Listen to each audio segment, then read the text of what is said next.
What we have here is evidence that the topology of the world is not the topology that we ordinarily see.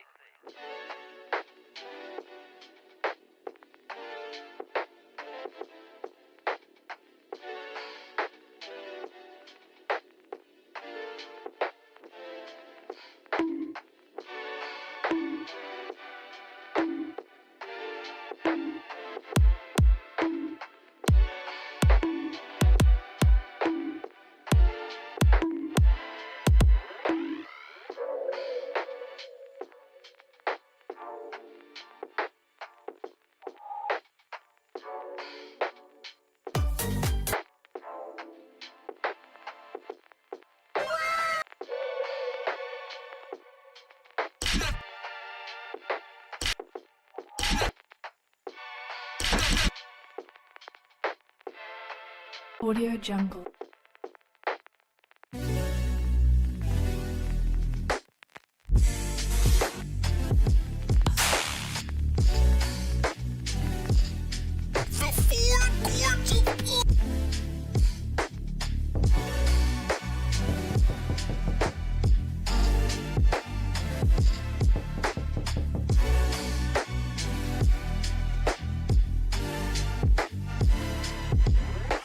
We see things as separated by a certain distance. We walk across a room and we think, well, we've left the far wall of the room behind us and so forth.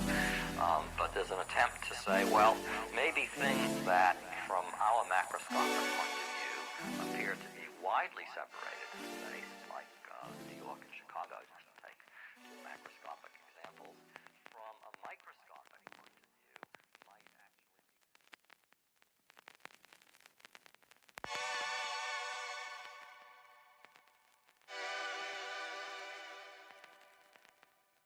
What we have here is evidence that the topology of the world is not the topology that we ordinarily see.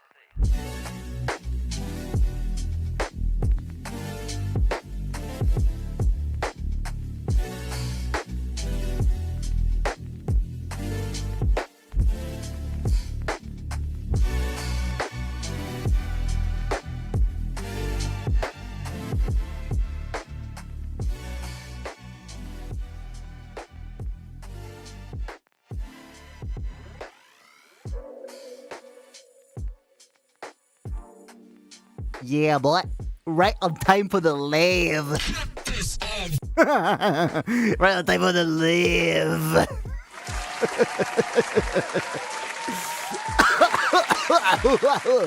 No, I did not buy a new soundboard as in Launchpad. I did not buy a new Launchpad, but I did buy something else. I did buy a new piece of equipment for Modus Live after posting my P. You want to take a look? First, you'll need to have to take a look at me, my idiot face. Hello there, and welcome back. My name is Paul, aka Modus. As always, I hope you've had an amazing weekend. Today is Friday, March 13th, 2026, which means it's like Friday shows, streams, and buckle up because for $4 on 20 weeks. God, I sounded like Winston Churchill memes right there. I don't know the government. How you guys doing? You wanna see this new piece of equipment I got from like Spanish Craigslist? I got it used, but it's in very good condition. So I just need to be careful not to show any like sensitive details, like shipping stuff. Pretty sure I just have a picture of it somewhere in here. Okay, got it. I got it. Take a look at this little thing. Looks like a Stream Deck, right? That's because it is a Stream Deck. Well, like, not Elgato, though. It's like a different brand. But, yeah, it's got like 15 keys in there. I need to, like, scroll the bit there. Wow, like, Paul, like, four-handed here, just like... it's got 15 keys. I got it for like €4, so not even a bad deal. Not too shabby, huh? What am I looking at here? It's a Stream Deck-ish thing.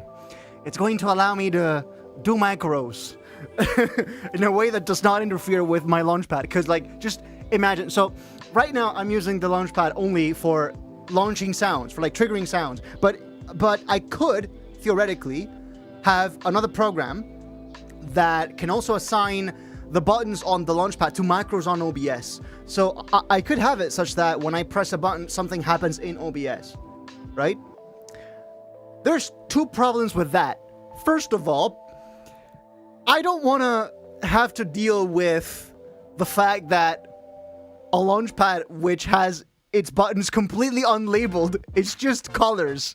So if I guide myself through colors, who's to tell me, like, who's to say that I won't someday hit the wrong key and accidentally end the stream automatically? And second of all, even if that weren't a problem, I can't do that anyway, because when the launchpad is being used by one program, it cannot be used by OBS at the same time.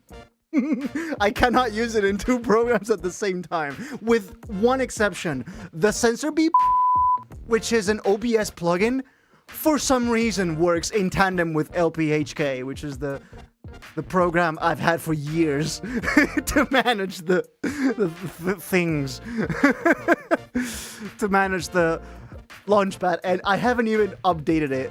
It's just I downloaded one version which was not even the official version. I got like a fork that someone made that included a stop sound command, so I could like stop sounds like mid playback, so like that, right? Which is essential. If I don't have that, bye bye soundboard, right? It's vital. So I needed that, and but that feature wasn't available in the main branch of LPHK at the time, so someone had to make a fork that did that. And then when it did get added, so when it did get merged into the main branch, I still do an update, so I still have that one fork from that one random guy who DM'd me on Discord with the fork that one time. Thank you, by the way, whoever you are. I don't remember your name, but your memory is in this soundboard immortalized right here. I'm never going to update this shit because who cares? It's just a program with a bunch of buttons. Like, here's how the program looks like, okay? I'm just gonna like take a picture. You can see what the program looks like. It's literally just whatever is in the launchpad is in this program. So it's just, yeah. It's literally just a mirror image of the launchpad, and then I can click on the individual pads and then assign them sounds. And then the color that's on the program gets sent to the launchpad. So what you see there is what I see here, exactly. So like 1-to-1. Right? And I have all I need for this program, okay? I need not update anymore. So this is like what? Version 0.3.1. What's the current version at? I do know that they haven't worked on this for a while. Okay, okay, latest version is still 3.1. 0.3.1. Wow, okay. Oh, so that means I did update at some point, because I don't remember that being the same version. I guess I did update. But in any case, it's not going to get updated further than that, at least. So, okay, forget what I said then. So, yeah, the thing is, I'm not going to use the Stream Deck for sounds. I'm going to use it for actual macros within OBS. So activating certain scenes, the stream outro. We're gonna have a brand new stream outro, by the way. The Beneath remix, very sadly, is going to have to go, but it's a very cool outro. So we've got a brand new outro with a brand new soundtrack. It's really cool. It's really cool. So on the one hand, the Beneath remix is gonna have to go, which has been a staple of Modus Live since pretty much forever, because it's been my outro song since the beginning of streaming. But we're finally gonna upgrade the outro song. But we got a pretty cool outro. I've been going to town on the graphics for the new streams. I'm just saying, it's cinema. it's not that dissimilar from the layout that we currently have. It's just upgraded. It's just fresh, right? It's just an upgrade, right? We don't need to reinvent the wheel. We just have to upgrade the graphics, make them crispier, make them more modern, more in line with current modus, right? Jungle Terror for the next release, yes. It's going to be a hybrid. So according to the chat poll, it's going to be a hybrid between Jungle Terror and Emolga Step. So, yeah. Cinema 4D, lots of Cinema 4D. A lot of Cinema 4D. Not just for the stream, but, well, mostly post-NYP. Post-NYP has been a lot of Cinema 4D. But, as of yesterday, I finished visuals for it. Like, the whole of it. Even VFX compositing. I got to play the whole video back to back. Well, like, beginning to end. That's what I wanted to say. Beginning to end, the whole of it. I was able to watch it in one fell swoop. It looks great. I also just ran it through the AI upscaler this morning. So now it's in crisp, filmic 4K with that sweet film grain. Looks amazing, bro. It's a step up even from the NYP full film. From NYP 10, that is. From NYP 10 style graphics, it's an upgrade from even that. So, yeah, pretty cool. I mean, if you don't use the Launchpad for anything but stream, you could print labels for the buttons for like €5. Yeah, but I still just don't have enough buttons. My Launchpad is almost full. There's not enough buttons left for all the macros I want to do, so, yeah. To put a little tape stop effect whenever you stop a sound. I could actually program that. Probably. I could program it, so I could make it so all the sounds stop, and then after it stops, it plays the tape stop sound. I could actually realistically do that, but it's just like every time I'm just because I do a lot of this, you know. Do you want it so every single time I stop there's a tape stop sound? I don't know, it gets a little annoying after a while, I can imagine. By the way, Modus, any tips on how to deal with your mind completely losing a certain melody you thought of a couple hours before? Yes, I actually have a method for that. It's just you go in a corner and cry. It works every time, not gonna lie. It just really helps you move on. Yeah? Go to the location you were when you thought of the melody and do the exact same action. It's not quite the same. It's like when freshly baked pizza comes out the oven, but then it goes cold after a certain time, so you have to heat it back up in the microwave. But then when you heat it back up in the microwave, it's not quite the same as when it just came fresh from the oven.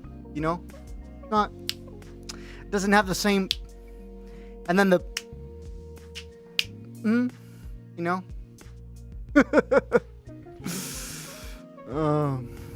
Friday the 13th? It is actually Friday the 13th. Let's go. Now I can't wait for I can't wait for Hannibal Lecter to show up behind me and just what was it, Jack the Ripper? The Friday the 13th thing? Or was that Jason Voorhees? What was it? Sorry, I'm not an expert. I don't have my my horror characters up to date. I've been wanting one of those. I'm gonna wait for your review. It's not the official one though. It's not the official Elgato one. It's just a different brand. It's called Mars Gaming, which is apparently pretty big here in Spain. Good thing is you can use it with literally any other app and globally, even if you don't stream. Yeah, it's just what remains to be seen is I want to be able to use it without having to have a program open, a dedicated program open. I want to be able to use it like the Launchpad. I literally don't even have the drivers for the Launchpad installed, and it still works. I haven't even installed the official driver from Novation. I'm literally just like raw dogging it, just plugging it in, and it works somehow. Maybe it's because both FL and LPHK already like have their own ways of hooking into the launchpad, right? So I guess I don't need it for that, but I don't know. It's just you plug it in and it works. Because installing the actual Novation driver, sometimes I had blue screens of death because of that. Because of that driver. Same thing as for my analog capture card. My retro capture card, the one that I use to capture my like retro consoles, it BSODs quite a bit. It's very error prone for some reason. Not the capture card itself, but the driver. The driver is really buggy. Now, in its defense, I will say that it does not mention it supports Windows 11. So it only goes up to like Windows 8. So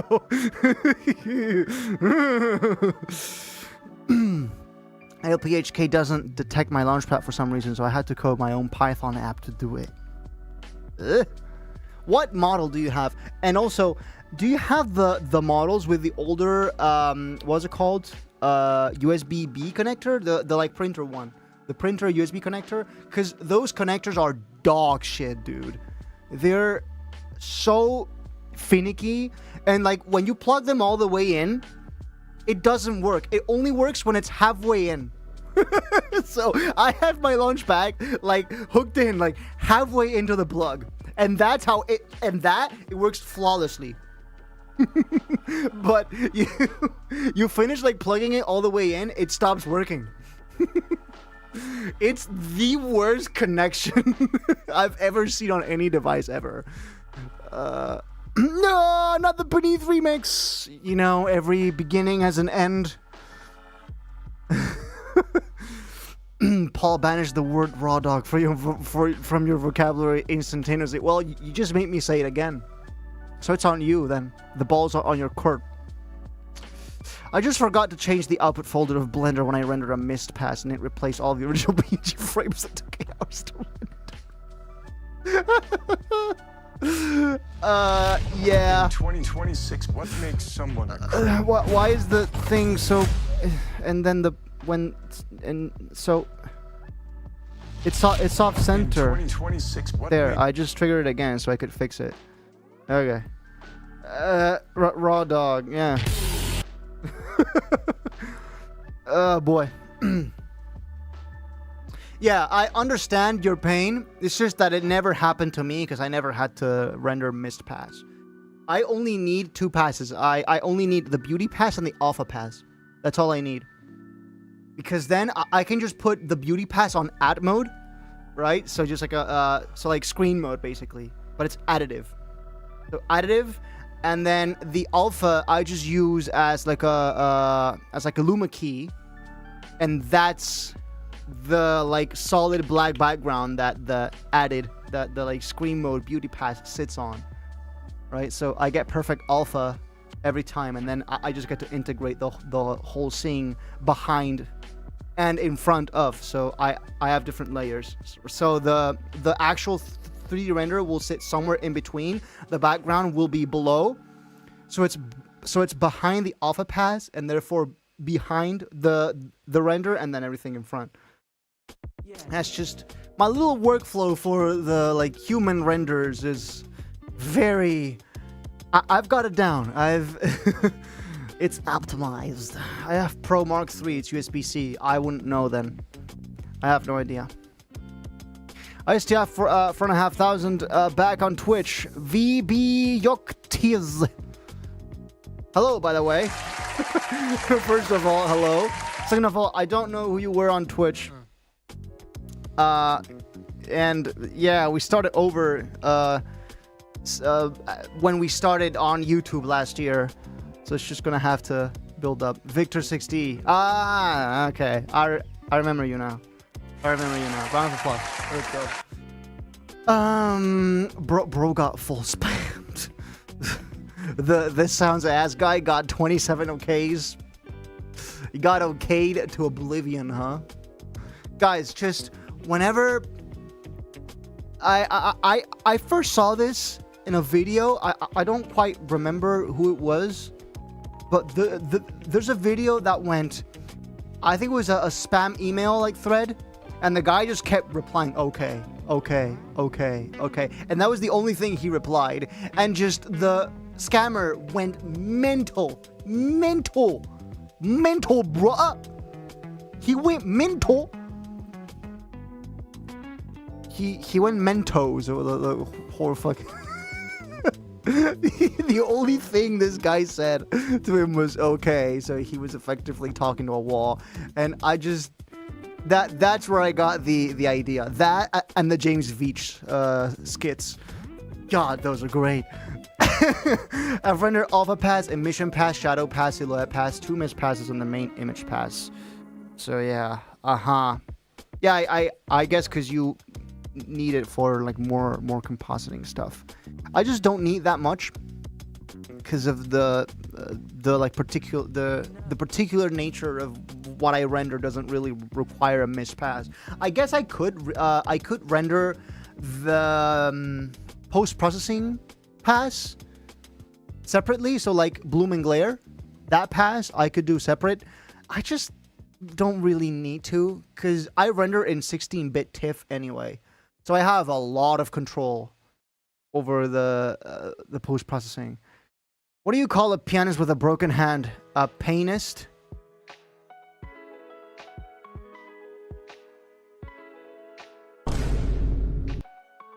Fuck out of here.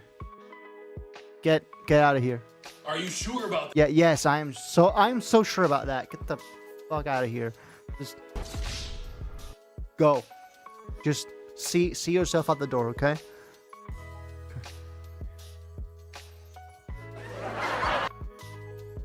It's not funny, by the way.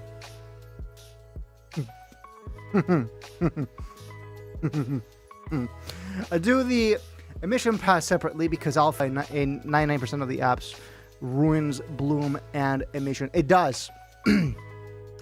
It does. That's why I render alpha separate from the beauty pass. So the beauty pass for me has the final composite image with the post-processing without alpha. So it's just black background, right? And then I render a separate thing, which is just black and white. It's basically the Luma key, right? And I just make I do the Luma key, so it takes the black out, and I just have the render but in like just full white, and then I invert that white into a black, and then I just screen mode the beauty pass on top of it. So I get perfect alpha with the bloom and glare. But yeah, both Corona and Octane, I think both of them mess up the bloom and glare. Like they can't show bloom and glare past the area where it's alpha. So it like cuts off. It's very weird. So it's like it has bloom and glare, but then it like cuts off. The silhouette is as if it wasn't. As if it didn't have bloom and glare. This is format EXR, you can render it. Yeah, I'm aware of it. Gives you perfect color and alpha and fixes the emission problem, but After Effects doesn't read EXR properly, so here we are. I can tell you of one program that reads EXRs. Starts with a D, starts with DaVinci and ends with Resolve.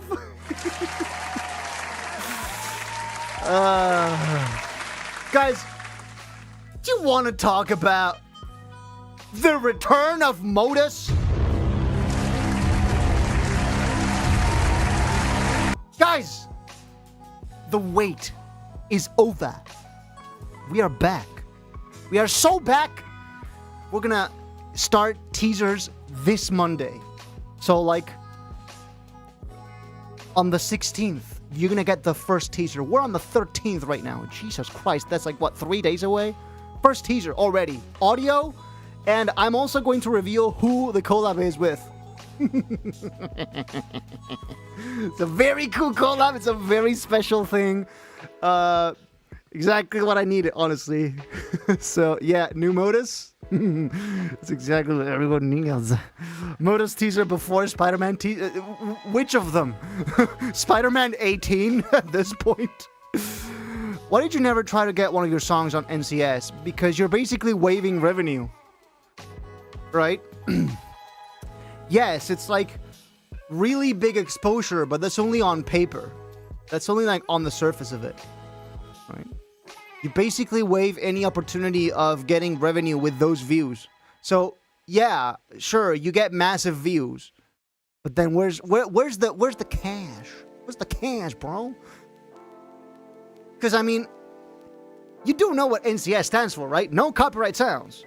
No copyright sounds means anything you submit to NCS basically doesn't have content ID, so it's free for anyone to use without a like paid license, right? So it's not exactly it's not really in the public domain. It still belongs to you. It's just that people can use it in their videos with no restrictions whatsoever, right? Your protocol directed by Hideaki Anno. Some of us know who the collab is. Yes. Don't you dare ruin the surprise for the other 99% of those watching. You get paid in exposure. That's probably the best way to put it. I'm sure there's a little bit more nuance to it, but the gist of it is you get paid in exposure. And guys, I need to make some cash. Somehow. I need to find a way to make this viable. Okay? Monstercat does the same, but you have to get a license to use their songs for them. Yeah, but Monstercat is not NCS. And the barrier of entry for Monstercat is not the barrier of entry for NCS. Even if they're both quite high, they're not the same level of high. You know?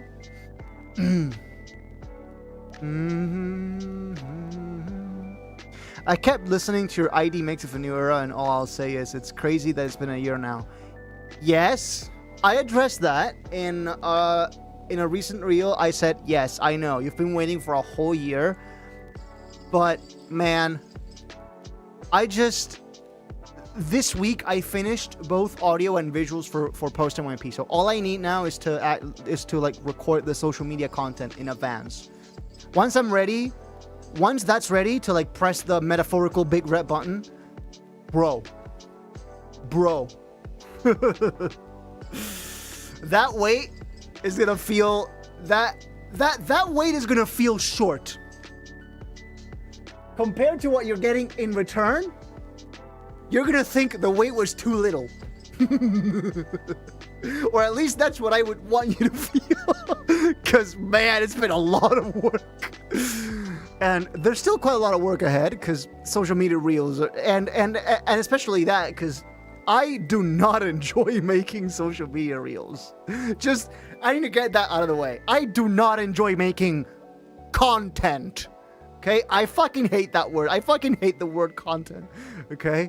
But it's a necessary evil. It has to be done. So I probably left the most boring part of the whole project for the end. Then again, you can't there's not much in the way of reels if you have nothing to make reels off of. So you kind of have to write Post NYP first.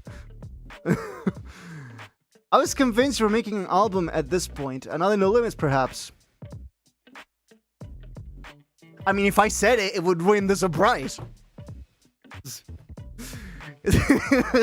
Meanwhile, we have a saying here, Zalokill, in Spain. Cada uno llora por donde lo siente. It's like everyone cries in the area like they feel, in what they're feeling. That's kind of what it translates to. So like everyone like cries because of their like own struggles, right? So like everyone just focuses on their own struggles. Meanwhile, Zalkill's just, great Blender, take 32 minutes to render one frame because my dumbass overwrote all the original frames. Dude, why do I feel like this is a bigger project than NYP9? Maybe it is. Maybe it's just a single, and I'm just like trolling you all so fucking hard. Can you imagine? It's just like a 3-minute radio edit mix. 3-minute rhythm flip. And as well, there it is. The supposed NYP. Yes, I am crying. Why did I not have a backup? Well, look at it. Look at the bright side. Because it happened to you right now, it will never happen to you again.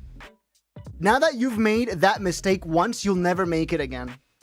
You'll never make the same mistake again. Because this one time is gonna stay here in your head. Like, hey, I gotta be careful not to do this again, or else I already know what the consequences are. You know?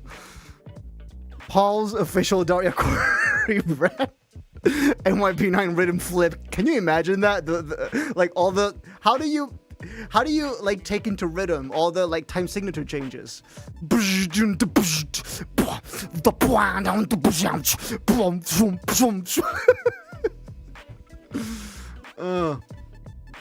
Speaking of own struggles, I actually came here to make myself happy because I just discovered something devastating that I cannot disclose, but Weebalio, we're just so happy to have you here. I'm glad that you're here with us. Whether it's just to have some fun or as an escape, it's just good to have you here, man. This is the 5th time I'm making this. Oh no. Okay, I take that back. I stand corrected. 5th time. I can't remember the last time I made the same mistake 5 times.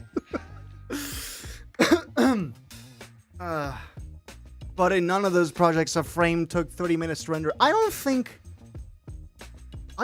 I have like any of the post-NYP visual sequences had frames that took more than 30 minutes to render. That's a very long time for a frame to render. Like usually I'll have like I have had renders before where a single image took like an hour to 2 hours to render, but that's because I picked a stupidly high resolution like 12K. Then yeah, of course it's gonna take you an hour to draw a single frame, right? But for like 1080p sequences, right, which is what I tend to do, I tend to render natively on 1080p nowadays, and then once the whole VFX is like composited, I'll just bring it up to 4K with film grain and with the AI upscaling tricks. Well, you have a NASA PC. I doubt that. It's pretty good. It's not NASA good. 12K, yes. Wallpapers. Wallpaper art. That has to be chef's kiss. Because if it isn't, I'm going to notice. And my eyes are going to be very sad. Pretty hard to get with every tech company now going into AI. I just realized, like, with all this post-NYP stuff, I've rendered many gigabytes of stuff, right? And my disks, all 5 of my like storage like devices, the 5th is the Google Drive cloud, by the way. They're all starting to fill up. Just a little bit. Like, we're starting to get, like, we're not quite on the Windows red bar quite yet, but we're like getting there, right? We're getting pretty close with some of them. And it's starting to get too close for comfort. So I went, okay, I'm gonna just start considering the concept of the idea of possibly buying a 1 terabyte, like an additional 1 terabyte SSD. The price I paid for the 2 terabyte Samsung T7, I think it is, the one with the fingerprint reader on it, that's 2 terabytes. I paid the same price for that like 3 years ago, 2 terabytes, as these people want for 1 terabyte without the fingerprint reader nowadays. So like the same SSD, but at half of the storage, is now the same price as so 1 terabyte is now the same price as 2 terabytes 3 years ago. What the heck? Like, the price of storage was supposed to go down with time, not up. I'm doing 4K output because there's too much detail in it. Upscale kind of shits on it. Yeah, it's just, for me, I found 1080p to be more than enough. I used to do with NYP9 was when I first tried this method, and I actually had 2 AI passes. So I did 540p renders to 1080p for the compositing, right? And then the AI upscaled VFX composite, I then upscaled again to 4K. That didn't turn out very well. If you look at NYP9 visuals, they're pretty blurry. So for NYP10, I switched to the method I'm currently using now, which is 1080p source to 4K. That gives me very good sharpness, at least for the type of visuals that I do. They're like, very like, I don't want to say cartoony, but it has a certain like shading to it. The like shader style of it, how it renders the glass and the reflections and the very, very vivid like textures. Well, yeah, there's not much in the way of textures when it's just glass reflections, but NYP9 looks pretty fun. No, it doesn't. It looks like you just compare NYP9 to 10. It doesn't look that good. Like, it's good. It's not NYP10 good. And it's certainly not post NYP good. Post NYP, it's a step up, okay? It's a step up. I'm thinking if I become nerdy enough, I might make my own NAS server. Not even I have bothered yet. And I consider myself to be a bit of a power user. I haven't bothered yet. Mainly because money, but... I had to use cyclones instead of Eevee in the renders because I needed hyperrealism. So it's like very demanding, just very busy renders, right? Well, if Termination visuals weren't fucking 40 minutes, I didn't have to render this many frames. You're looking at thousands upon thousands of frames, yeah. Extremely demanding. The longest a post NYP frame has taken, I think the record was 17 minutes, because I've been logging all of the like render logs, right? I've saved most of the render logs. The most a single frame has taken to render from Cinema 4D was 17 minutes. And it had like, it was like very close up of the human wings, which is the most demanding thing I can possibly give Cinema 4D right now. It's just a close up of the human wings, which is so many polygons, so many path tracing little samples to, you know. Okay, just text. Yeah, I see what you mean, but I think the blur kind of works because NYP9 is like high action, Michael basic. Whereas NYP10 is much more relaxed. Still, if NYP9 had the visuals of NYP10, you would certainly retract that statement, wouldn't you? You would certainly think that they look better. Like, it would look way better. So, in a way, it kind of suits it because it's high action. But at the same time, if it was NYP10 quality, it would still be better. Like, you would still think, hey, this is certainly better.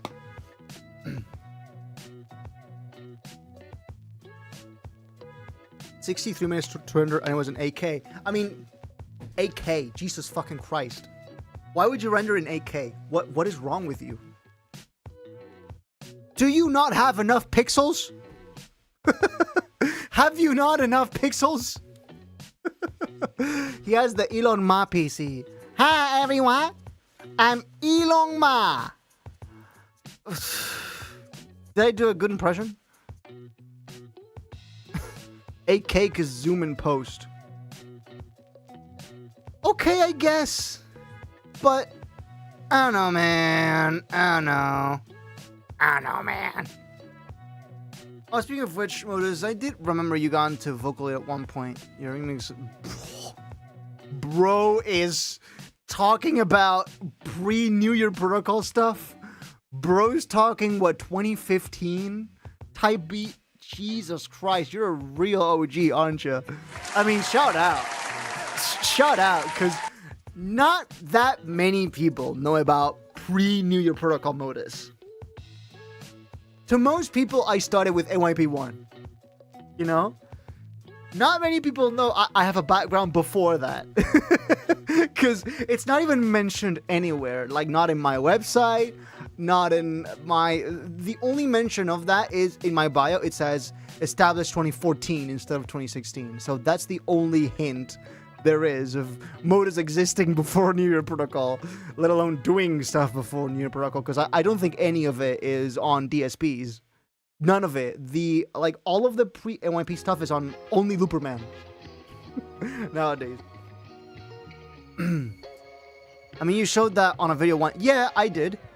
But, just, you have to think the percentage of people who watch us, who watch these streams, is not going to be all of the Modus audience. Like, you're a very privileged, very select few watching these streams. You gotta remember that, broskies, dudes and dudettes, like Toki would say. Just, you guys watching these streams are a very select few, and just feel privileged. Like, yeah. You're the real ones, boys, for showing up to these. Looper Modus, huh? Bro has elite ball knowledge of ridiculous proportions. Finally, I'm not... All the records have been destroyed, all except one. The Modus files. Heaven starts playing in the background. Me finding Heaven was luck. Was it? Okay, well, guess who's getting into vocal synths now? Have fun. Knock yourself out. I have used... There's this one song, Codename Pablo, the one that goes dun dun dun bum bum bum, which I used to work on stream. I think it was when we were still on Twitch. I was working on that song, I think. And there's a little phrase in the breakdown where I did use vocal synth, the new. I think it used AI of some sort, but I only used it to generate 2 one-liners that. It was just this thing that I probably wouldn't have been able to get with a vocalist anyway. Or at least not with the same tone of voice. Like, I just needed a very specific thing, and I thought, okay, this is like the one use I'm gonna have for this. But when it comes to full, so if it's a one-liner that you're probably gonna chop later, or you're gonna process it to be some sort of robotic vocal, then I guess you can do that. But if it's a full vocal feature, please pay human beings, please pay real human beings to do that work. I have spent a non-insignificant amount of money for post MYP on many vocalists. Okay. Some of them I've worked with before. Some of them I've never worked with before. So it definitely was a challenge. I do want to watch these streams more. Kind of been elsewhere this year. Just don't worry. You're not forced to watch these streams. Okay. Modus the song. I know that one. Yes, you do. Flight 5. Hello, by the way. Just yeah. Modus, if you ever get back into vocal synth someday, that's a very big if. I feel like you get your mind blown from Synthesizer V. I think that was the one I used? Was it called Synth V or was it called Vocal Synth? I don't even remember. Synthesizer V. I think it might have been this one, Synth V. One I used to make that little thing on the dun dun dun dun dun dun song. Yeah? It's 5 seconds. Does pre-NYP include a Teletubbies remix? Yes. Who am I kidding? Yes. Just, yeah. The truth. Okay? You guys deserve the truth and nothing but the truth. The humans have been searching for the truth, and they have the truth now, so I must say nothing but the truth to you. I said truth way too many times there, but yes. truth is, the truth is, yes. There's a very interesting Teletubbies remix in there. Codename yourself. Yes, codename Pablo. My favorite post-MIP moment is when he says, "It's Modus in time." That's true. I say that at one point in post-MIP. I hit it in one of the songs.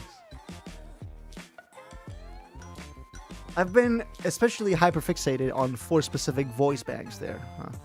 Paul, why'd you make the truth orange? Is there a meaning? No, not really. It wasn't. It's not meant to be orange. It's more like a strong golden tint. It's more golden than orange. If it comes across an orange, it's an issue on my part. It's an issue on my end. And Emolga just fell from the speaker. So...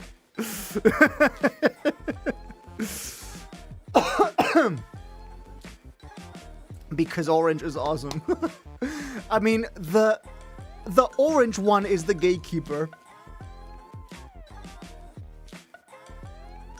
The truth is more intended to be like a strong gold. A strong, like a very intense golden tint.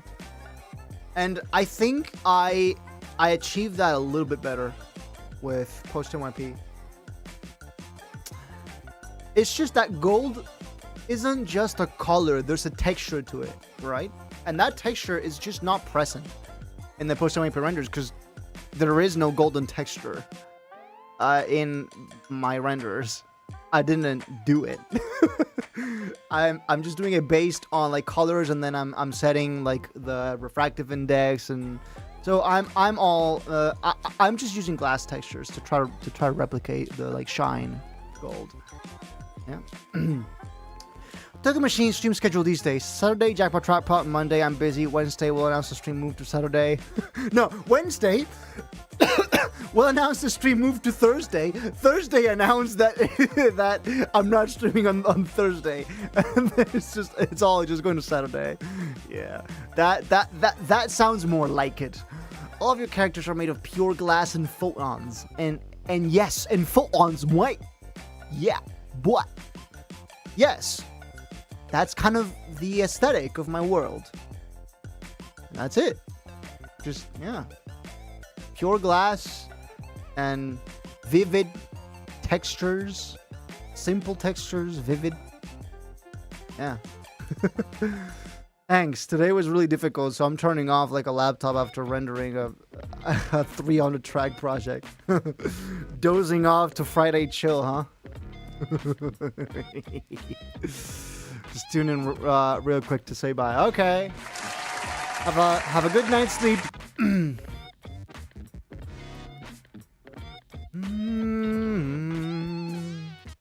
Yeah, I did say on the Instagram post, make your guesses, but you are not gonna guess. Like, if you don't know who it is, if you don't already know exactly who it is, there's no chance for you. It is hopeless. You're not gonna know. He's not from the EDM scene at all. He's only recently been getting into electronic music. It's a Gente Zuzru. Cue the Darth Vader voice. I destroyed that man. A Gente Zuzru 1 is no more. I replaced him. Some of us know and heard it. Can you give us a little description, Xylokill, of what the song sounds like? For those of you who are going to be listening to it when it comes out.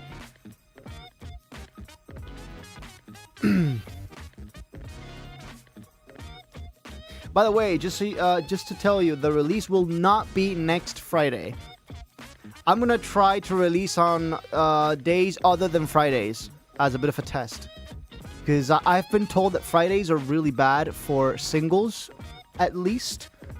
For the like Spotify algorithm and like all the like streaming services, their algorithms tend to not favor Fridays for singles. Because you get like one really big peak, and then it's the weekend. And the weekend, it's just like streams go way down. So the algorithm like just stops caring, right? So yeah, I've been told to try out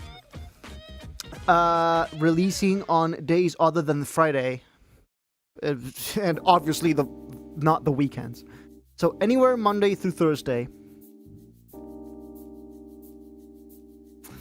So let's just see how it goes. The only thing I fear is that for the releases where I have to do a premiere on YouTube, that enough of you will be there because it's in the middle of a weekday, so you guys will have school and all that, and then or something like that. So for the ones where I have to do a premiere on YouTube, like first NYP, I'll try to make it like we did with NYPs, so it's very late for me. So it's like more or less close to midnight, yeah. So it's a better time for the rest of you overall, in like most time zones. It'll be better for you, right? We will all be watching the MODUS premiere. MODUS with capital M, bro. So many people release on Fridays. Yes. And they're all wrong. They're all fucking wrong. Yeah. I've been told by a very trustworthy person in the scene that Fridays just don't work out for singles. Like EPs and albums, so like really big projects, it seems to still be rather okay. Fridays are still sort of fine. I'm still gonna try Monday through Thursdays for everything. See how it goes. I think Wednesday may be optimal for releases. Do you now? Do you have a particular reason? You can get off the thing now, Mr. Mulga. It's Austin vocals. No, but I do wonder where Austin is. Because I remember he messaged me a while back just saying, hey, I'm alive. And like, it was really nice to catch up with him, but it's been a while since. So I don't know what he's up to nowadays. That's the word, that's the thing where I was looking for. What's he up to?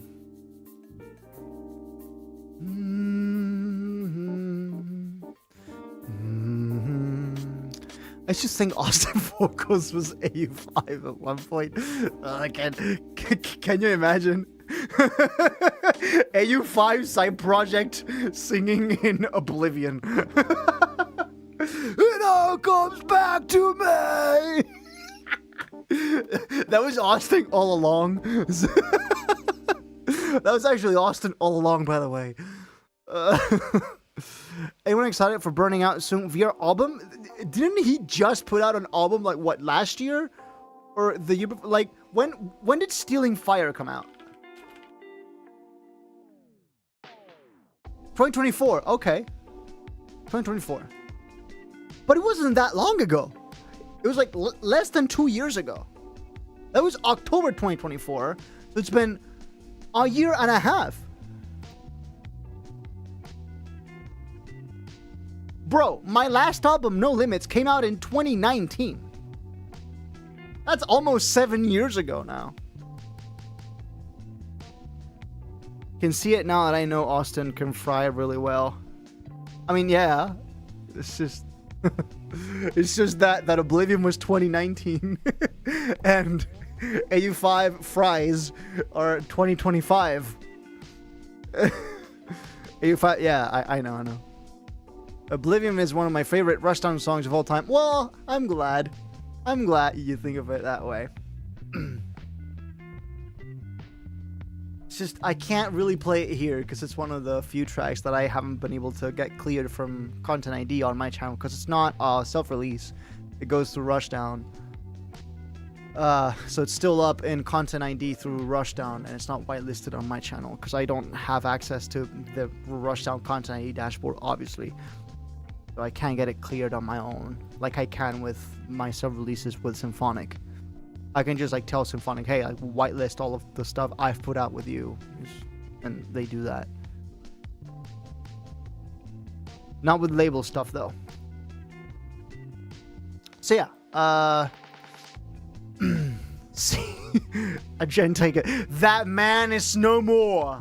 Agente has been destroyed by the greater creation. Yovio is now your overlord. My music tastes have shifted a lot the past few years, but Rushdown will always have a place. Yeah, it's just, for me, honestly, with the years, I've grown a lot more tolerant of genres other than EDM and, like, the whole EDM umbrella. Like, you can just play whatever, except for maybe reggaeton. I still fucking... What is the point?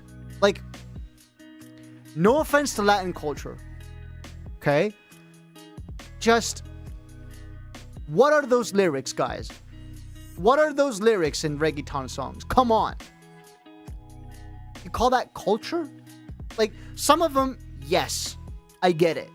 And the genre itself has nothing inherently wrong, okay? It's just some of the lyrics, man. What the fuck? Oh, no, you have deeply offended my heritage. Then again, that's just my opinion, okay? I've been listening to all kinds of electronic music long before color bass, but man, I had a massive phase for it a few years ago. Yeah, I had a phase where I would only tolerate EDM. So, yeah. Where I literally could not listen to anything else. Now I realize that that's just stupid. You can draw inspiration from most anything.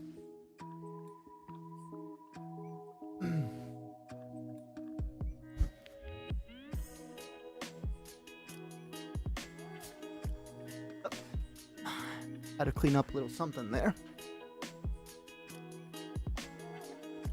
Reggaeton and UK house share the common ground of listening to the exact same rhythm for 5 hours. And then reggaeton is... That's called the dembow, by the way. That specific drum pattern is called dembow. Oh, I almost forgot. I got my own DAW Ableton last month. Enjoy. Have fun. Yeah, I'm still too scared to go back to it since that time, especially since at the time I was working on a Skybreak themed Megurina Luca UK dubstep track. So you used to be on some other DAW and then you moved to Ableton because you bought Ableton, and yet you're scared to get into Ableton? Or I just want to make sure I'm understanding correctly. You have to listen reparto. Oh, bro. I mean, I trust your word. Whose is the song? Like, is that a song called Reparto? Reparto Cubano. Is that it?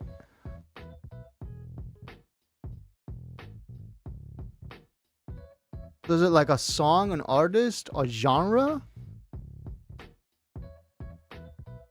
I got Ableton first. It's my first DAW. Uh-huh. So you don't want to use Ableton now? What's the thing? Thank you, my lord. Yes, my lord. Oh, man. Yeah, what do you guys think the new song will be? Will it be another 150 heater? Will it be a slower pace? Will it be faster pace? Will it be speedcore? Will it be hypertone?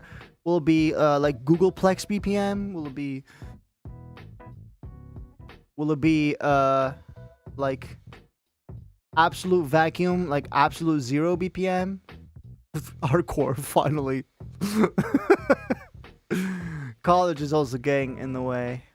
I feel you, but I will say We Are Dust got me through my finals exams of end of high school. So like the year that I took the access test for university, which I ended up not going to university. I took like the other path. It's called professional formation. It's like an alternate like college thing where you get other degrees, right? Spain is weird, okay? Spain is weird. I'd love to see Modus Botanica. I don't know, it's just, I have to find something, I have to find an idea that calls for it.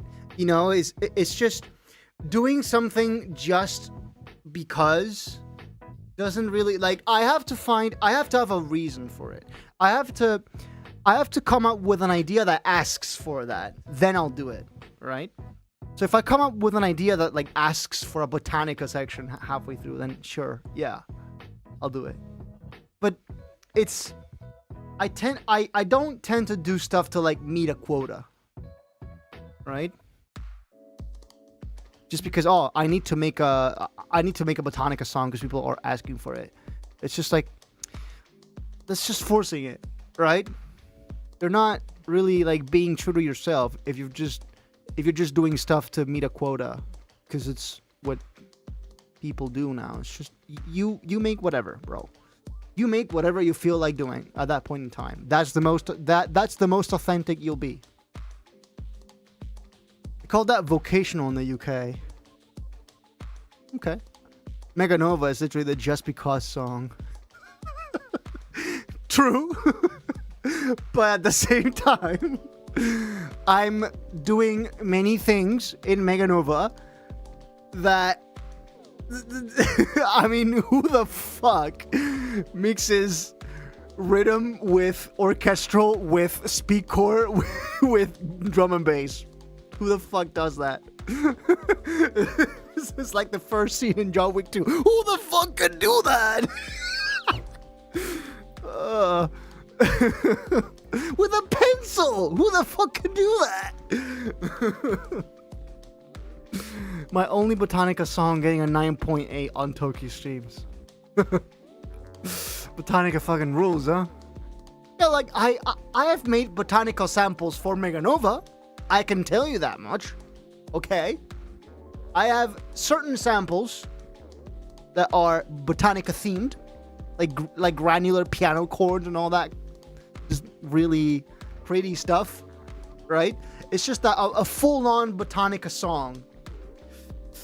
I just haven't really come up with the idea for it, and like forcing it into something existing,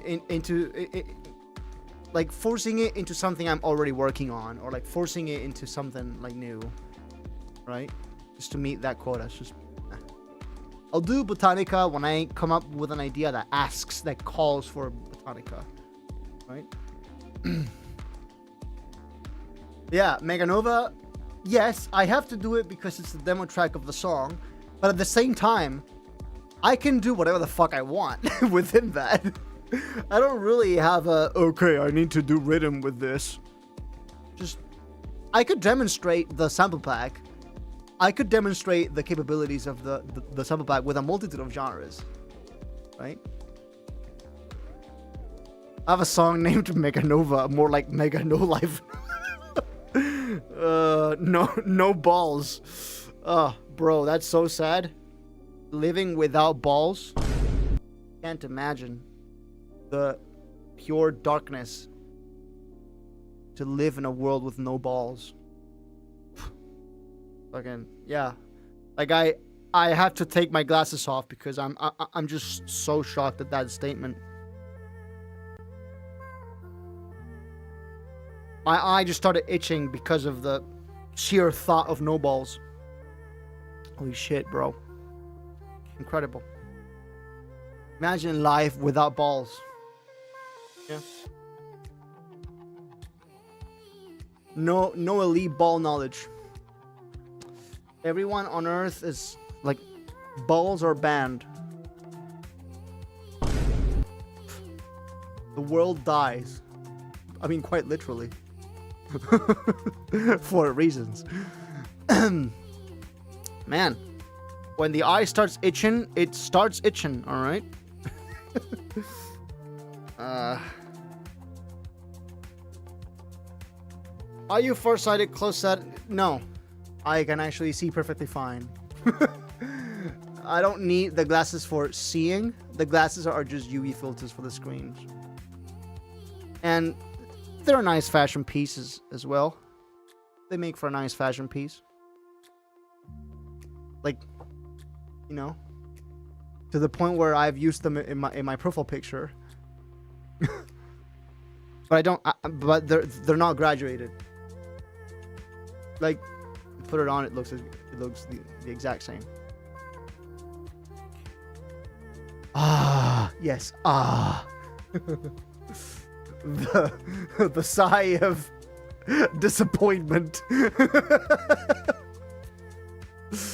How could you, Paul?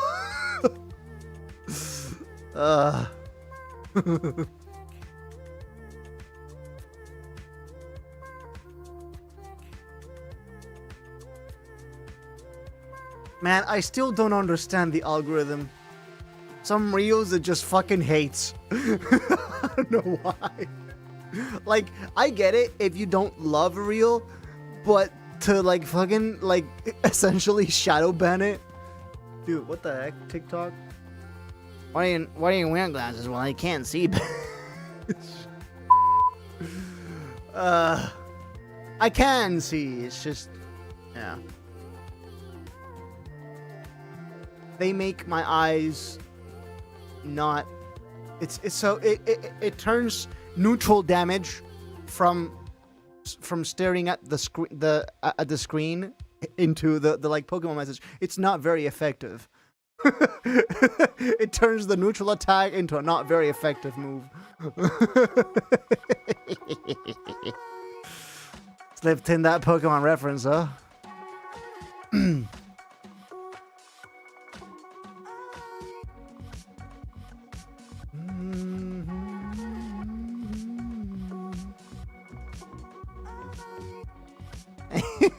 How did you find out? Saida on Twitter, which I refuse to call X, by the way. Make your guesses, as in who is this new collab with? It's with you, but in the future. How did you know? Just how? How is it possible? What do you think about people who make legit bro step on a stimulus? What am I supposed to do? Cancel them? Because they use a phone? They make music with what they have, and the better they're at it, the more you have to commend them. Like, dude, Dan the Mac uses GarageBand. Fucking GarageBand. And he just collabed with Chime. If that doesn't tell you all you need to know about the fact that DAWs don't fucking matter, I mean, I don't know what can. What does. There's illegitimate bro step. Ah, yes, this bro step piece is now illegal.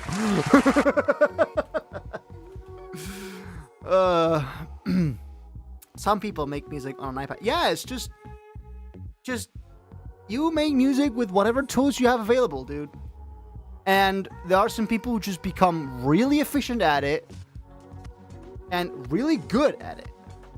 And that has to be commended. That must be commended.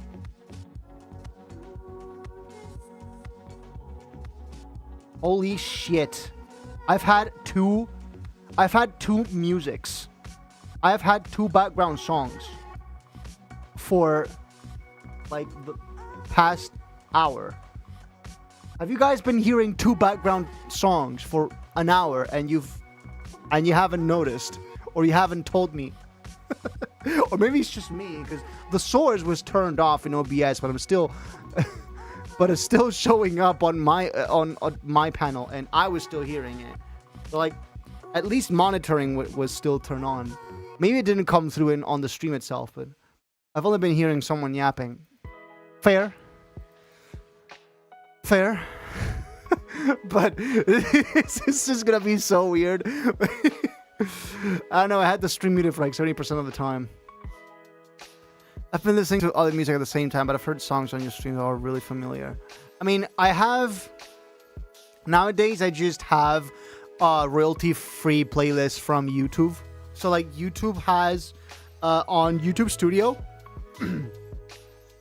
So when you make a channel and you go to your like channel settings to like go see your uploaded videos and all that, there's a tab where you can actually get royalty-free audio for your videos. So you can download like soundtracks for your videos and all that. I downloaded every lo-fi track that I liked. I spent a whole evening looking through the catalog. I downloaded like what 30, 40 songs. And I put all those MP3s on a folder. And I set it to like random playback. So after this one, a new random one will play, and yeah. FL Mobile can be converted to FLP. Yes, it can. Your playlist you're using is really limited. The same songs over and over. Yeah, I know. It's just like within the. There's a certain style to the Friday chill. Okay.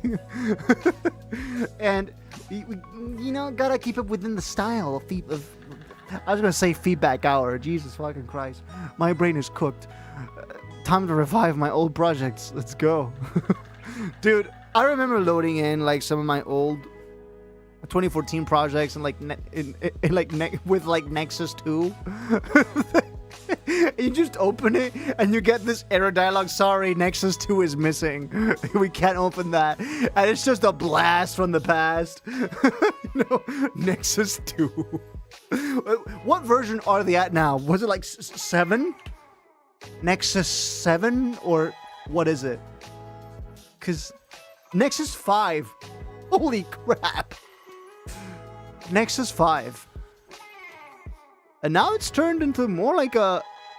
Wow, it has envelopes and LFOs, and sure, it's still a rompler, but like check this out. Nexus 5, okay?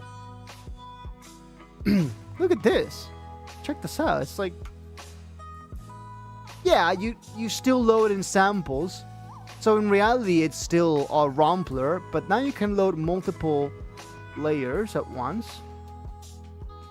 And now you have envelopes and LFOs and an ADSR envelope, and you have filters. I mean, I have no reason to believe that these were not a thing on Nexus 2. It's just probably they weren't this visual. They were probably just knobs without any visual of any kind, right? But yeah, look at this. It's very different. Very different from the... And there you go. This is... retro, yeah, this is what Nexus used to look like. This is it. Feeling nostalgic for simpler times while life felt a bit easier. At least when it comes to classic Nexus 2 look and feel. Well, there you go.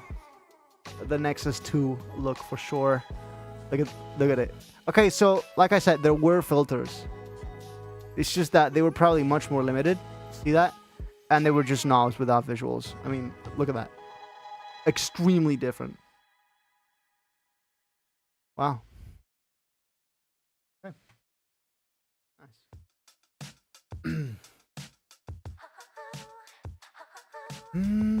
I know you might say, isn't your dot Ableton Dylan Tallchief's FLP to ALS exists, referring to when I plan to continue the ambient track?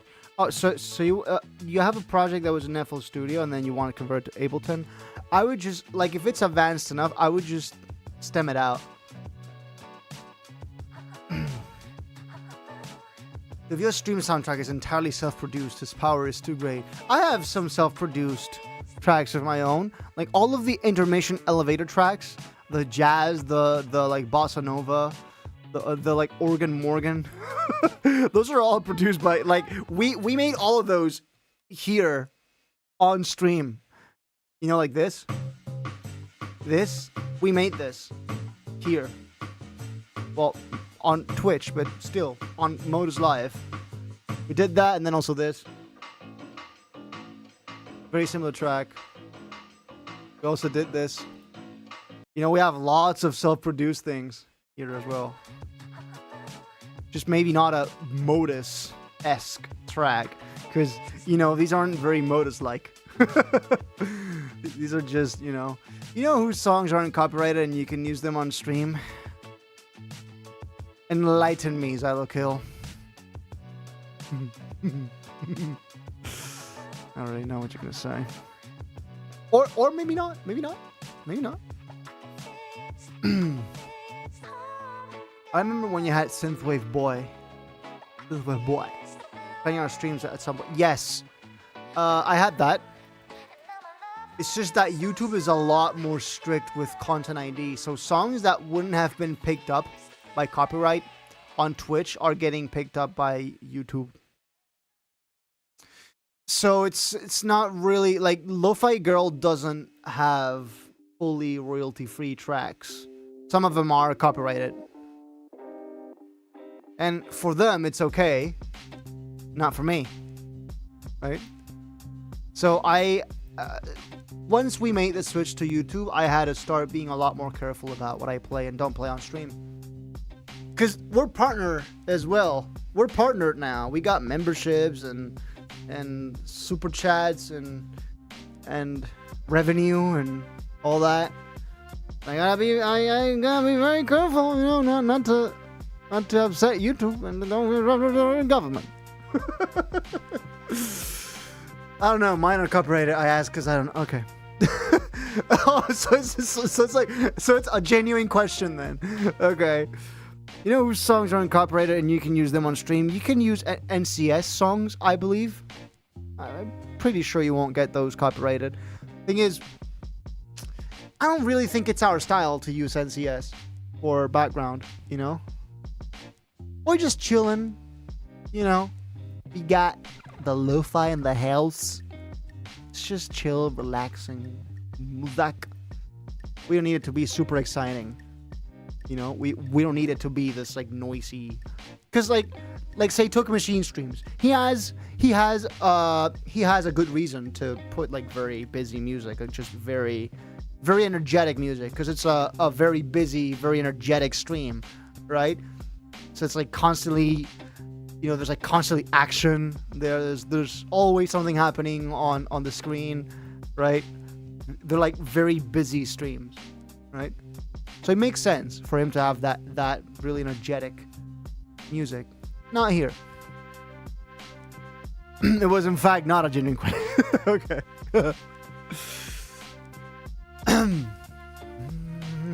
I do want to confess to something heinous. Modus. Oh boy. Yeah, your streams lack energy. Usually put it on to sleep. I mean, that's kind of by design. It's called the Friday Chill because then if not, it would be called the Friday Red Bull. You know, if I wanted to, then I wouldn't call these the Friday Chill. It would be the Friday Monster Truck, and then we have like just the loudest ass dubstep. I have like Terra fucking. Get your fucking monster truck now! Submit to feedback hour now! You know? Oh my god, this eye is not having it. Starts itching, so I scratch my eye and then it starts crying. The Friday Terrenator! You just reminded me of that. I need to watch it again. But I mean, guys, the music might not be very energetic, but come on, I'm a walking fucking like, I'm a walking Red Bull. Jesus Christ, and I'm not even on Red Bull. I'm not even on coffee right now. This is just who I am. I'm a walking fucking Red Bull. Terrenator! I need to watch this. I need to see this again. Alright guys, here we go. Terrenator. Turbo Wheels ha diseñado el radio control más moderno. Terrenator. No, I'm on the wrong screen. No. There. Turbo Wheels ha diseñado el radio control más moderno. Terrenator. Terrenator. Más poderoso que ha existido. Con tracción 4x4 y 2 4x4. Este sí es todoterreno. Las calles son fáciles. Mete una lodo, parte la nieve, pasa por el agua. Terrenator. Terrenator. Que ha existido. ¿O qué prefieres, un coche para niñitas? Terrenator. ¿Por qué prefieres un coche para niños? Con tracción 4x4 y 2 turbomotores. Este sí es todoterreno. Las calles son fáciles. Las calles son fáciles. Mete un lodo, parte la nieve. Meten el lodo, parte la nieve. Por el agua. Pasa por el agua. Es el más Terrenator. que haya existido. ¿O qué prefieres un God, this is the greatest ad of all time. This is the greatest ad of all time. It like literally makes you want to buy one. it like creates this primal urge in you to just buy the fucking Terrenator.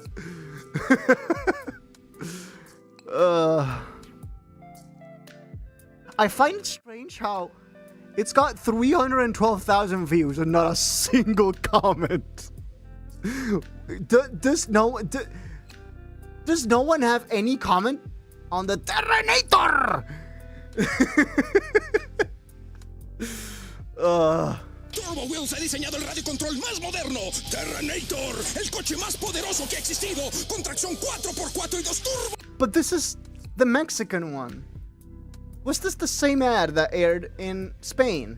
Because, well, first of all, I don't even know if this ad aired in Spain. I never saw this ad before. Like, until, you know. Turbo Wheels ha diseñado el radio control más No, moderno. it's the same thing. Does it have it?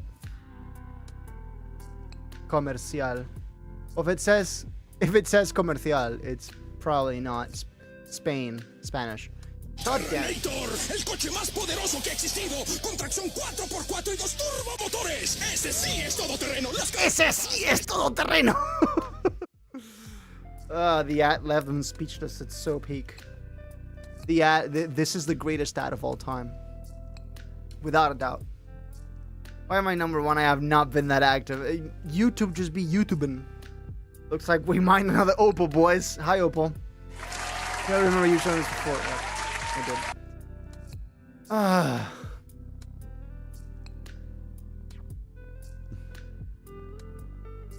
It's time for the percolator. That just reminded me of the what was it? The encabulator. Let's watch that as well, shall we? The encabulator. The Rockwell Retro Encabulator. Guys, this is the most advanced machine on Earth, okay? Just take a look at this masterpiece of science. Here at Rockwell Automation's world headquarters, research has been proceeding to develop a line of automation products that establishes new standards for quality, technological leadership, and operating excellence. With customer success as our primary focus, work has been proceeding on the crudely conceived idea of an instrument that would not only provide inverse reactive current for use in unilateral phase detractors, but would also be capable of automatically synchronizing cardinal gram meters. Such an instrument comprised of Dodge gears and bearings, Reliance electric motors, Allen Bradley controls, and all monitored by Rockwell software is Rockwell Automation's Retro Encabulator. Now basically, the only new principle involved is that instead of power being generated by the relative motion of conductors and fluxes, it's produced by the modial interaction of magnetoreluctance and capacitor. Magnetoreluctance. The original machine had a base plate of prefamulated amulite surmounted by a malleable logarithmic casing in such a way that the two spurving bearings were in a direct line with a panametric fam. The lineup consisted simply of 6 hydrocoptic Marsal vanes, so fitted to the ambifacient lunar wane shaft that side fumbling was effectively prevented. Yeah, makes The sense. main winding was of the normal Lotus O deltoid type placed in panendermic semi-boloid slots of the Panendermic. stator. Every 7th conductor being connected by a non-reversible Tremi pipe to the differential girdle spring on the upper Girdle spring. Moreover, whenever fluorescence power motion is required, it may also be employed in conjunction with a drawn reciprocation ding alarm to reduce Yeah, sinusoidal the degeneration. ding alarm. The Retro Encabulator has now reached a high level of development, and it's being successfully used in the operation of Milford trunnions. It's available soon wherever Rockwell Automation products are sold. Yeah, there it is. Wow. Wow. YouTube based actually kind of based. Recommending potion seller. Damn. The thing is, that's not the only one. There's a lot of encabulator videos. By the way, this is the original. The one I just showed you, it is not even the original encabulator video. For a number of years now, work has been proceeding in order to bring perfection to the crudely conceived idea of a transmission that would not only supply inverse reactive current for use in unilateral phase detractors, but would also be capable of automatically synchronizing cardinal grammeters. Such an instrument is the turbo encabulator. Now, basically, the only new principle involved is that instead of power being generated by the relative motion of conductors and fluxes, it is produced by the modial interaction of magneto-reluctance and capacitive directance. It's mostly the same dialogue. It's just, yeah, they like they made a remake. They remade the thing. The greatest ad of all time is the Big Bill Hale car dealership ad. I feel like I know what you're talking about, but judging by the name, the name doesn't ring a bell, but I've probably seen it before. It's the kind of thing where you see it, but you don't know the name of it. Yeah? Big Bill Hale car ad. This one? Fuck you, Baltimore! If you're dumb enough to buy a new car this weekend... Well, we're off to a strong start, huh? Fuck you, Baltimore! Baltimore! If you're dumb enough to buy a new car this weekend... You're a big enough schmuck to come to Big Bill Hell's Cars! Bad deal! Cars that break down! Thieves! If you think you're gonna find a bargain at Big Bill, you can kiss my ass! It's our belief that you're such a stupid motherfucker! You'll fall for this bullshit! Okay, it's not this one. I've never seen this one. Your ugly ass! You heard us right! Shove it up your ugly ass! Bring your tray! Bring your title! Bring your wife! Real fucker! That's right! Oh no! You're fucked 6 weeks! This is like we're what was it like that one Tokyo Machine where where he went down like several levels of tangents. Now we're like level 3, level 4. Now that just reminded me of the Snap Cube dubs where like Shadow versus Eggman thing. I'm gonna fuck you. From Sunday, take a hike to Big Bill Hell, home of challenge pissing. That's right, challenge pissing. How does it challenge work? pissing? 6 feet in the air straight up and not get wet. You get no down payment. Don't wait. Don't delay. Don't fuck with us or we'll rip your nuts off. Only at Big Bill Hell, the only dealer that tells you to fuck off. Hurry up, asshole. This event ends the minute after you write us a check, and it better not. But the thing is, this is so obviously satire. Right? It doesn't read like an actual thing that would get put on TV. You're a dead motherfucker. Go to hell. Big Bill Hell's Cars. Baltimore's filthiest and exclusive home of the meanest sons of bitches in the state of Maryland. Guaranteed. The charm of the other ones is that it actually sounds like something you would just see on TV. The Terminator. That's an actual ad that actually happened. Right? And that's kind of like part of the charm. What is Bill, Left 4 Dead Bill doing here? Yeah, there we go. The encabulator. Encabulate D's.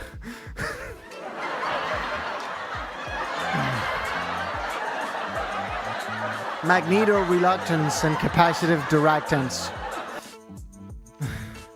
And yes, that includes challenge pissing. How lectures sound like when you miss one lecture. Yeah. Hits home. Hits home. Was a while back, but yeah, it hits home. Meanwhile, the Volkswagen Polo ad? What? That's a thing? I know some old actual ads that played on TV, but they're too wild for a YouTube stream. Okay.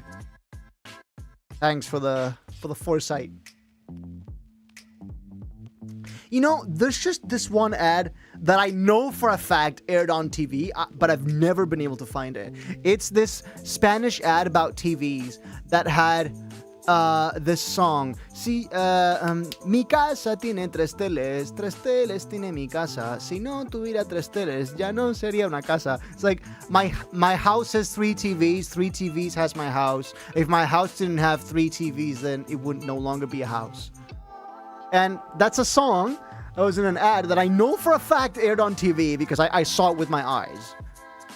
But I haven't been able to find it. It's nowhere. It's lost media. It's lost media. I'm gonna try to search it up again, but no guarantees.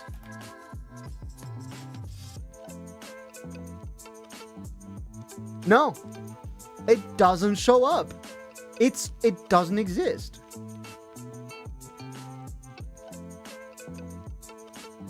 Then again, I don't know what the ad was from, what company the ad was from. That's probably a big factor. If I knew what company it was, the search would probably narrow down quite a lot. But yeah. Send an email to blame it on Jorge. His community will find it. It's this guy now. Is this the guy who's creating videos about lost media, creepy events? I know this story. Okay. I've heard this name before. I've heard his name before. I think I heard about this guy when what was it called? That one song from a like 1980s adult film. That the like pink cassette video one. What was it called? Lost media song. What was it called? Ulterior Motives. Ulterior Motives. Yes. Ulterior Motives. Yeah? They actually found it. They actually found the song in a 1980s adult film. Not only that, but they actually contacted the artist, the original artist that made the song, and they remade it. And they actually remade the song. No, not this one. It's an actual, yeah, it's this one. They actually remade the song.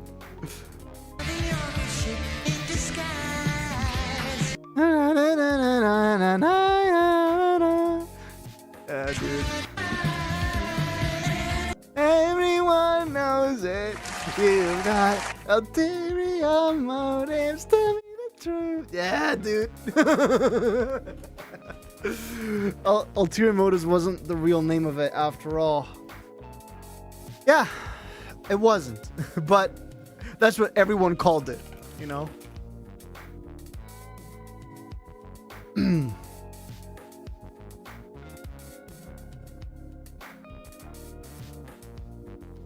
I mean, but it is called that. Or at least the new version is called that. It's called Ulterior Motives. Maybe the original one wasn't. I don't know. Everyone knows it. Yeah, no, the name. So, no. Okay, I remember now. Everyone thought the name was Everybody Knows It, but the song was actually called Ulterior Motives. That's the thing. It's like the other way around.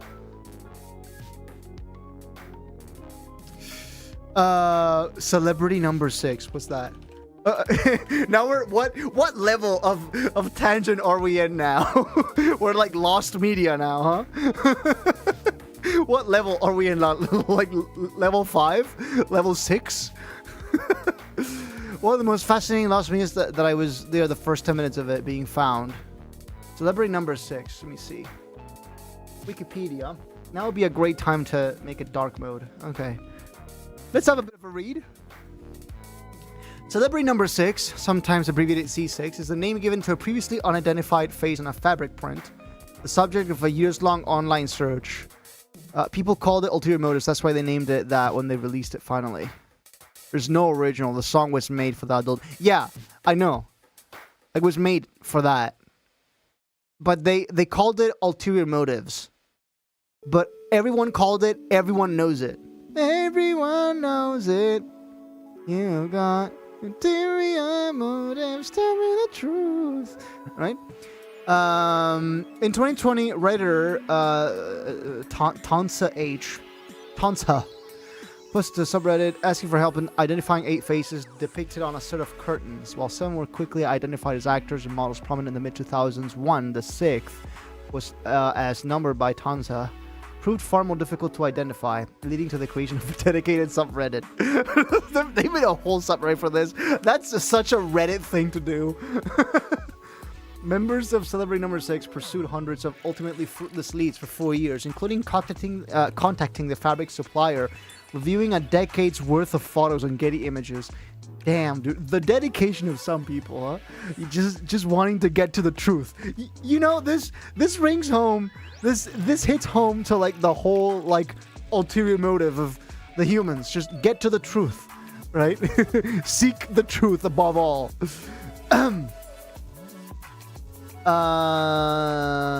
Various forms of image manipulation and reverse image search. In 2024, writer Stefan Morse identified Spanish model. Oh, okay. Leticia Sardá. Yeah, I remember this. I think I know about this model. Yes. Okay. she's even changed her Instagram. It says celebrity number 6. Whoa. Okay, that's how big the impact was. That's how big this whole thing was. Damn. Yeah, okay, so I am definitely aware of Leticia Sardá, for sure. As a likely candidate by running a colored version of the Prince of facial recognition on the 8th of September. Celebrity number 6 is one of the top 10 lost videos of all time. Is there like an actual like top 10 list of, you know, top 10 lost media of all time, you know, of all TM? 10 pieces of lost media that prove we don't know our own history. Apologies. The original cut of A Bug's Life? There's an original cut of A Bug's Life? Its original cut, particularly its third act, was said to be drastically different from the version audiences saw in theaters. Some accounts suggest that the Pixar team initially planned a more complex and darker finale. Early drafts in which Hopper, the tyrannical grasshopper leader, met a far harsher fate, and the story leaned toward a more serious, less comedic tone. I mean, yeah, but then again, we're talking about stories about bugs. Sorry, I turned on the invert filter, so things now look cursed as fuck. But at least it's not a flashbang to my eyes now. If such material ever existed, it was likely re-edited or discarded during production. Yeah. The unmade HR Puffin Stuff sequel. Not aware of that one. Early SNL segments. I mean, I didn't grow up with SNL, so I wouldn't know about this either.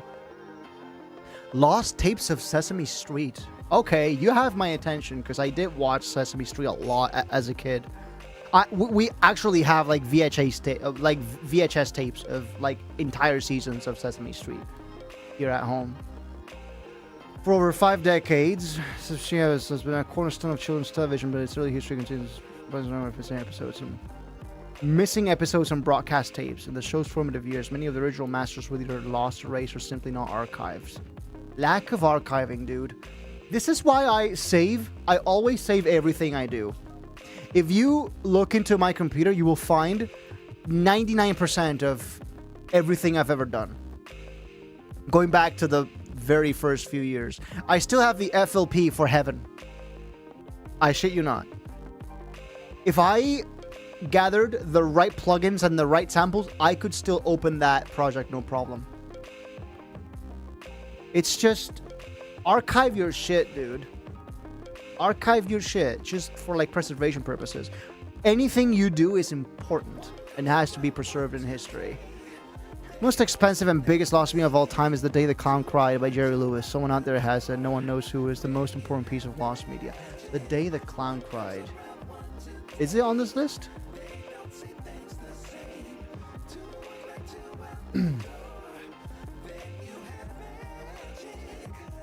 Oh, it is. The Day the Clown Cried. Maybe the most infamous lost film in history. Directed by and starring Jerry Lewis in 1972, it told the story of a German clown forced to lead Jewish children to gas chambers in a Nazi camp. The dark, unsettling subject matter was a stark departure from Lewis's usual comedy and was met with outrage by those who saw early cuts. The production was plagued by legal disputes, financial problems, but the film's real downfall was its tone. People were offended by this? Bro. Shit like this is probably some of the most important, like, some of the most important stuff to preserve. You know?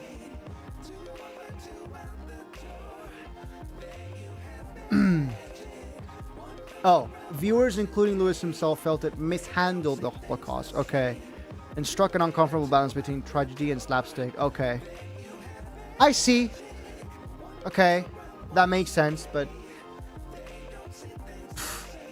horrified by the results. Okay. So he was like, legitimately didn't like this. The video about this lost media. Okay. Horrified by the result, Lewis refused to release it, locking away the only known copy. Damn. Eventually, the film was donated to the Library of Congress under an agreement that it not be screened until years after Lewis's death. For now, it remains locked away, a completed but untouchable work. Its existence proves that some media is lost not because of neglect or accident, but because it was deemed too ethically fraught to be shown at all. Okay. So I initially thought that it was just like a documentary on thing, but no, it is actually like it like got the Holocaust wrong. So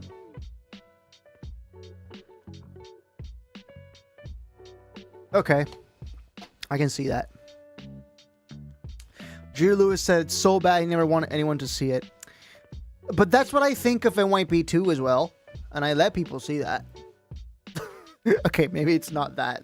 Maybe it's not like that. Maybe it's more complicated than that. Then he said in 2018 or something, he will sell the copy. He sold it to 2 teenagers. And those 2 teenagers sold it to an anonymous. And now it's lost forever because no one knows who the anonymous is. Damn. But it says here, the film was donated to the Library of Congress. So that's... The Day the Clown Cried.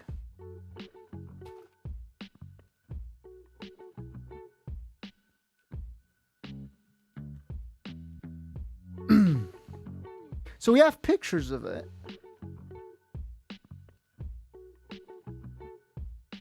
Oh my god.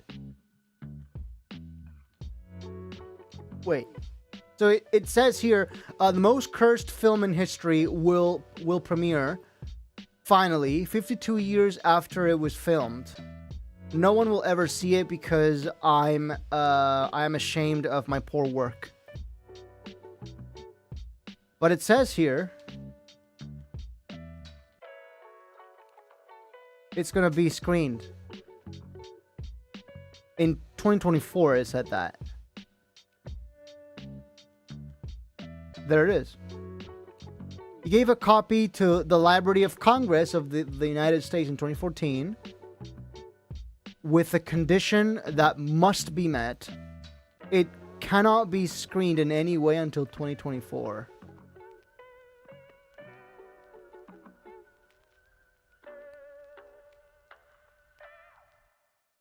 I mean, yeah.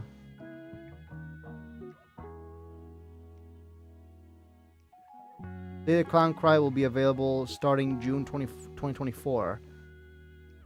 A copy, not the original. Okay, but like the film is out there? Is that what like the actual film is out there? Or like so it says here partially found. Partially found.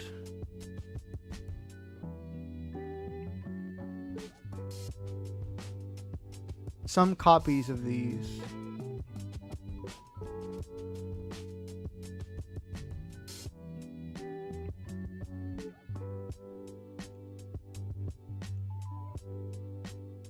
there's a German documentary that showed around 30 minutes of the movie with a German dub.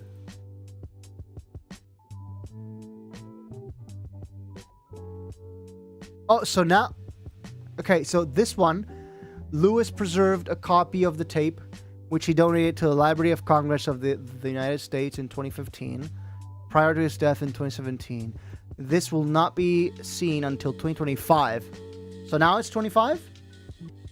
Wait, so what happened here?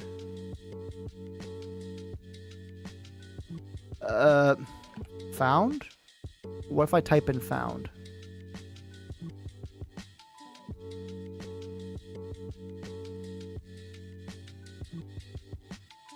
Apparently it's been found?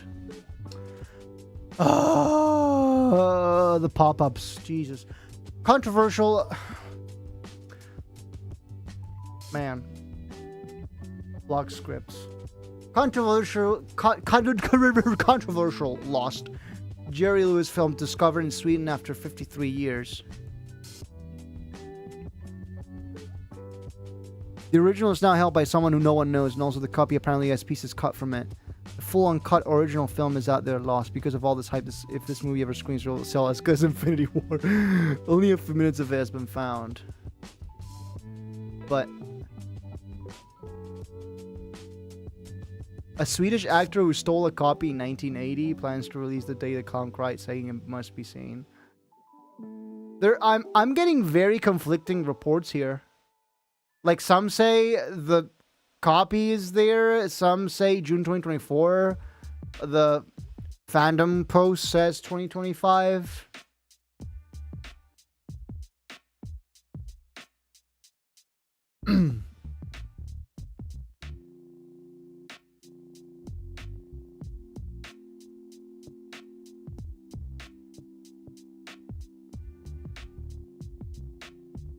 Unearthed after decades. This is May 30th, 2025. Swedish actor claims he has locked in a bank vault. Oh. Locked in a bank vault. So he says he has it.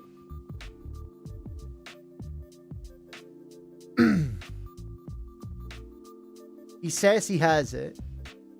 But then the library... Has the Library of Congress released it or not? You know? It's like, is it really that hard? No. Footage from the day the clown cried opens for research at Library of Congress.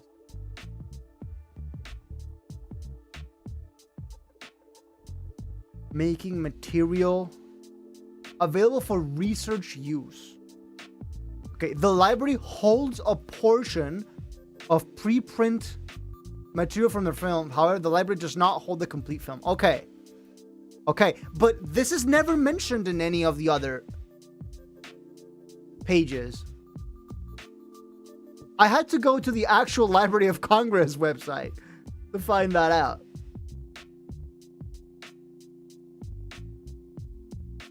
You know, and this is the thing. It's just that the big headline is the Library of Congress has it, and then you go here and there's a lot of nuance to it. No, we hold a portion of preprint material, not the full film.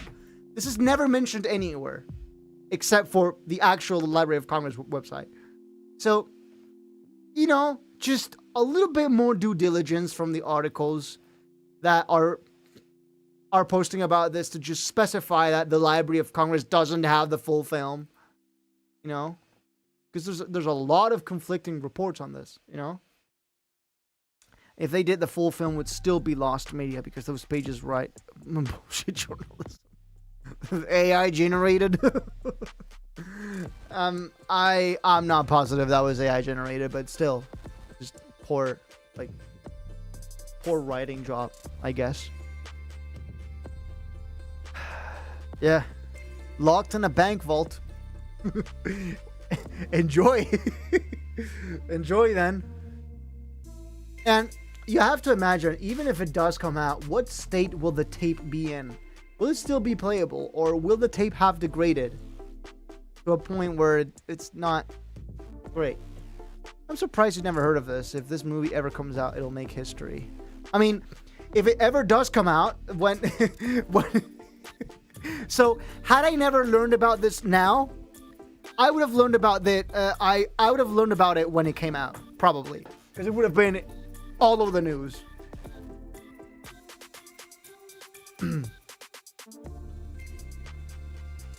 If it was found, you'd be able to watch it. If you're not, means these reports are BS. Yeah, sorry, I'm not an expert in lost media. I'm just not. I'm not the lost media connoisseur you think I am.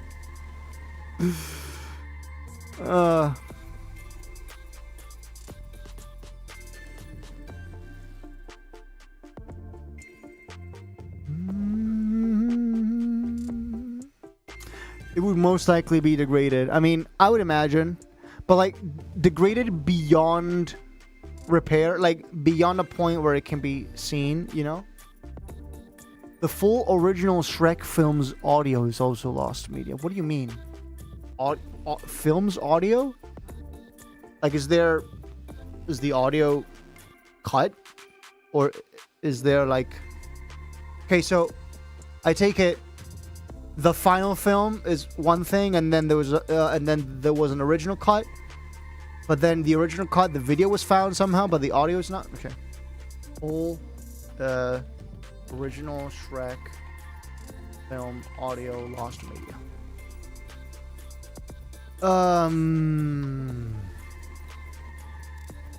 A history of the original version of Shrek. Have you seen the original Shrek cut? The way Shrek was supposed to look like. A few minutes of it is out, but the audio is lost. The way Shrek was supposed to look like. No.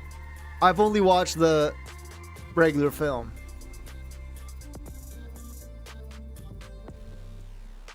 Shrek lost media.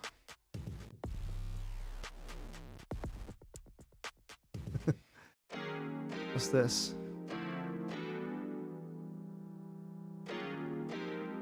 A history of the original version of Shrek. Various alternate versions. Original Chris Farley audio, 1995 I Feel Good animation test. Is it that? It is a little known fact that SNL funny man Chris Farley was the original actor cast as the voice of the title character in the DreamWorks' very first computer animated film Shrek. Okay. The plot with Farley on board was somewhat different than what ended up on film. It was about a teenage ogre who wasn't all that eager to go into the family business. You see, young Shrek didn't really want to frighten people. He longed to make friends with people. This ogre actually dreamed of becoming a knight. Those involved with recording Farley labeled it as one of his best performances. Okay. An animation test was also made in 1995. There was also a deleted character that did not appear in the final cut of the film named Mugger. Unfortunately, with about 95% of the film's dialogue finished, his role included.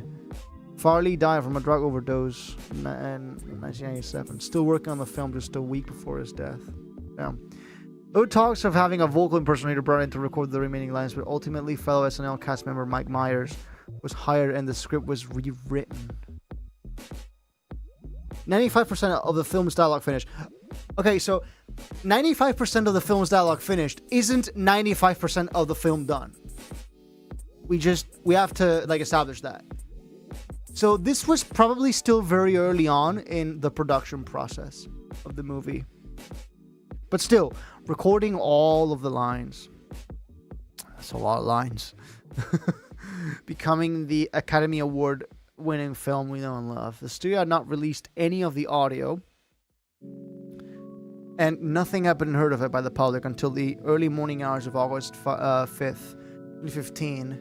Reddit user BTT fan shared a Vimeo Pro video uploaded by DreamWorks development producer John Garbutt that was posted in the year of 2013, showing a 2.5-minute scene from the film's early storyboard reel featuring Farley's voice. Last year, another one was found along with clips of the animation test, and finally a full 1995 I Feel Good animation test was also found. Okay, so there's bits and pieces of it, but not the full film. Okay, so this is the way Shrek was supposedly going to look like.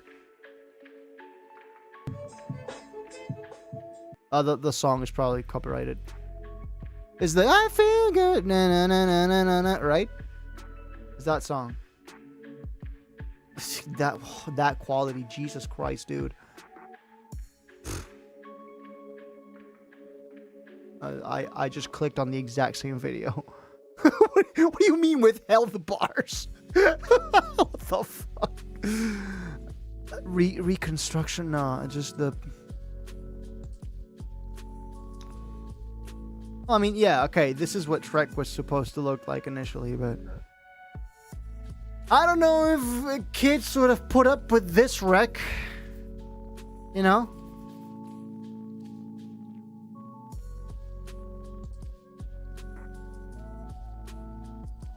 Started out as a dark, edgy, low-budget film.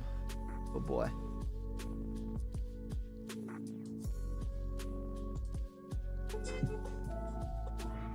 Yeah, okay, it's got the copyright song. I guess the quality is just that. I guess this is all we have.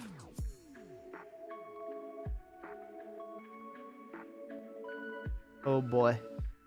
That was gonna be Shrek at one point.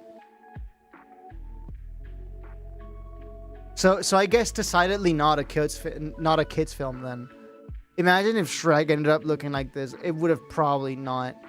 Like, I won't say it would have bankrupted DreamWorks because there's no telling, but it would have definitely not been a kids movie. Kids would not have put up with this. The fan media is that low quality. I mean, but at least it exists. At least it's a thing, you know?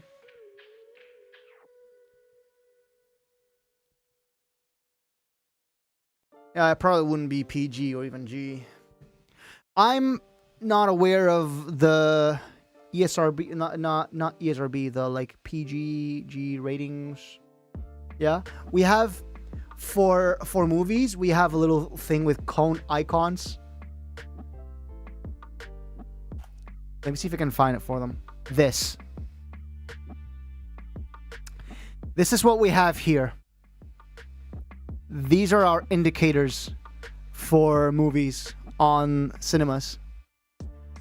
So when you go to the theater, next to each poster there'll be an icon. So this is all public. So this is like all audiences, 7 and above.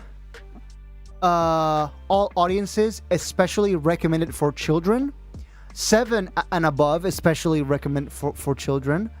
12 and above, 16 and above, 18 and above, and this is an adult film, X film, and X-rated. And then for video games, we have this thing called PEGI. You know, this is what we have for games over here. So we have PEGI 3, PEGI 7. It goes all the way to PEGI 18. You know, it's. Let me see. So the English voice you guys probably know, like PEGI 18 and all that. PEGI is global, is it? Okay. Purchase the game. It informs parents about the age suitability of a game's content, but not the level of difficulty. PEGI helps in making informed choices, especially. Okay, this is the same voice, but. Yeah, there you go.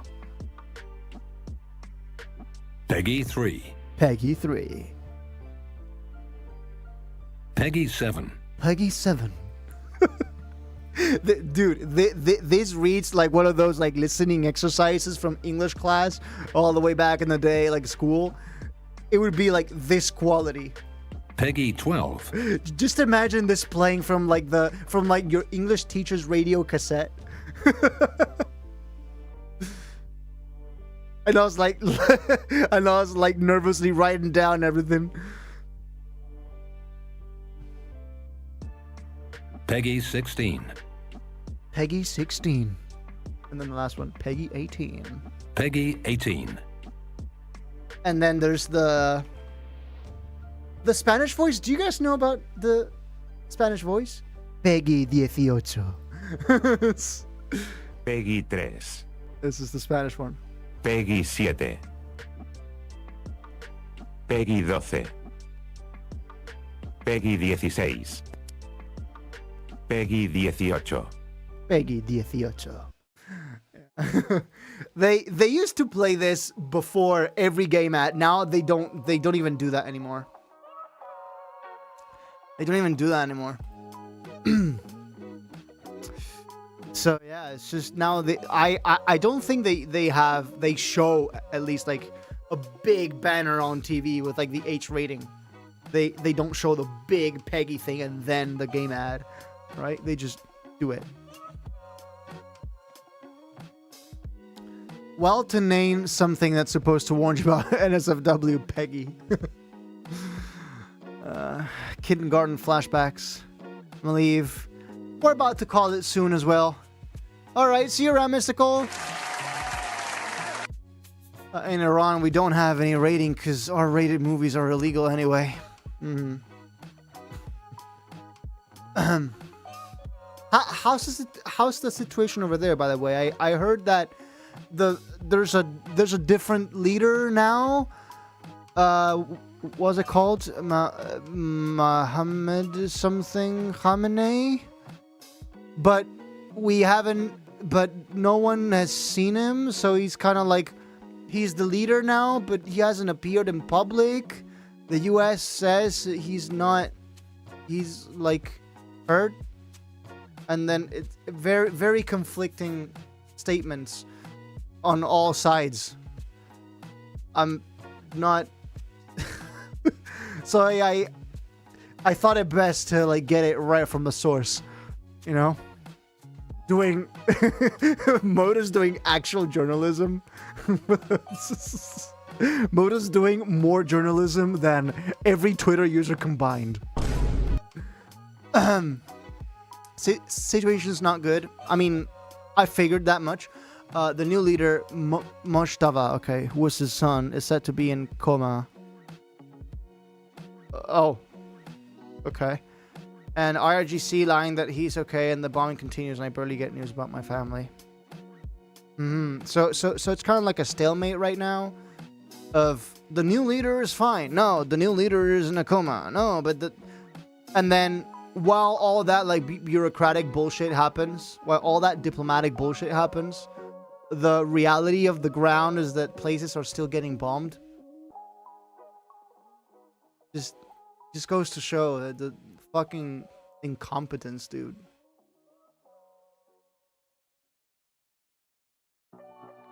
Because if they say we literally have no leader, it basically means we lost. I mean, yeah, I guess. But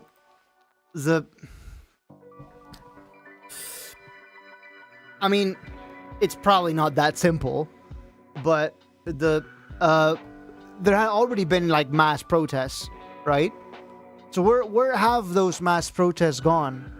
Like, is there still an intent to overthrow the Ayatollah thing? And like maybe hold free elections? Something like that? Like, what's the like general sentiment on that regard? I mean, I'm asking you things that there's a chance you don't know. You don't have to say. There's been an intent for 47 years. I mean, yes, okay, but like now more than ever, there've been like mass protests and just there's still this, but no one is protesting. Of course, okay, I see.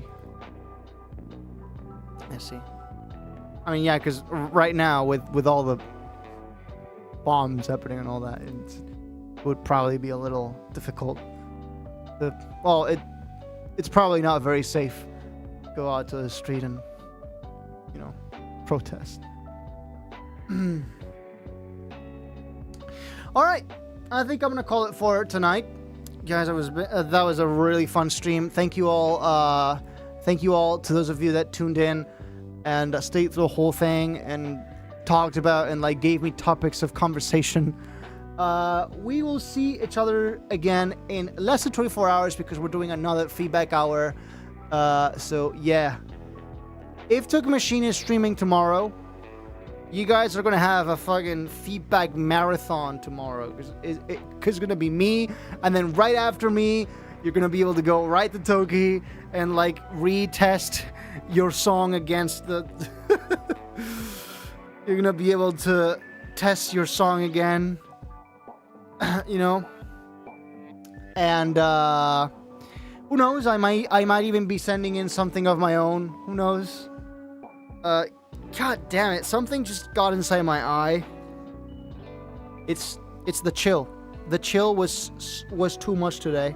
It got inside my eye. The protest stopped because they killed 32,000 people in 2 days, which fucking bombs from a foreign country killed 32 times less civilians in 14 days. I'm already tired of war. I mean, I'm more than sure you are. That's not really much of a question. But what I'm even more tired of is people on the internet saying what's good and not for Iranians without having lived 1 second of their life. People just love to fucking ramble, dude. And I mean, especially when there's a monetary incentive. People get paid on Twitter to say all sorts of heinous shit. Okay? And I would just tell you, like, don't listen to them, but it's not that simple, because it does real harm. It has real world consequences. It's not just someone yapping on the internet, you know? It has real fucking consequences, and these fucking ghouls just don't realize. Like, either they don't realize or they don't want to realize. But, I mean, what can I do? You know, I don't argue with anyone anymore, because as soon as you say you want the IRGC gone, they call you a trained Mossad agent or Zionist. I mean, on that front, I think you've probably seen it in the news, like Spain, the only one like standing up consistently to Trump and all that. I think Spain's position on that is probably the more sensible, like just condemning both sides. You know, you want the regime gone, but you also like the US had zero need to do what they did. You know, it's like, why is it so difficult for people to condemn both sides of the situations? Like, why do you feel so compelled to take one side or the other? It's just, what the heck, you know? Why is it so hard? Like, why do you have to point your finger at only one of those? Like, why do you have to take a side? You know? If both things are bad, you recognize that both things are bad. But, I mean, there is so much money to be made by taking sides. So, yeah. That's why things are the way they are, because there is money to be made taking a side. Yeah. Damn. I did not expect to get political here, but to be fair, I wouldn't think I'm being political here. I haven't expressed any ideology stuff. I think this is all pretty clear cut. It doesn't take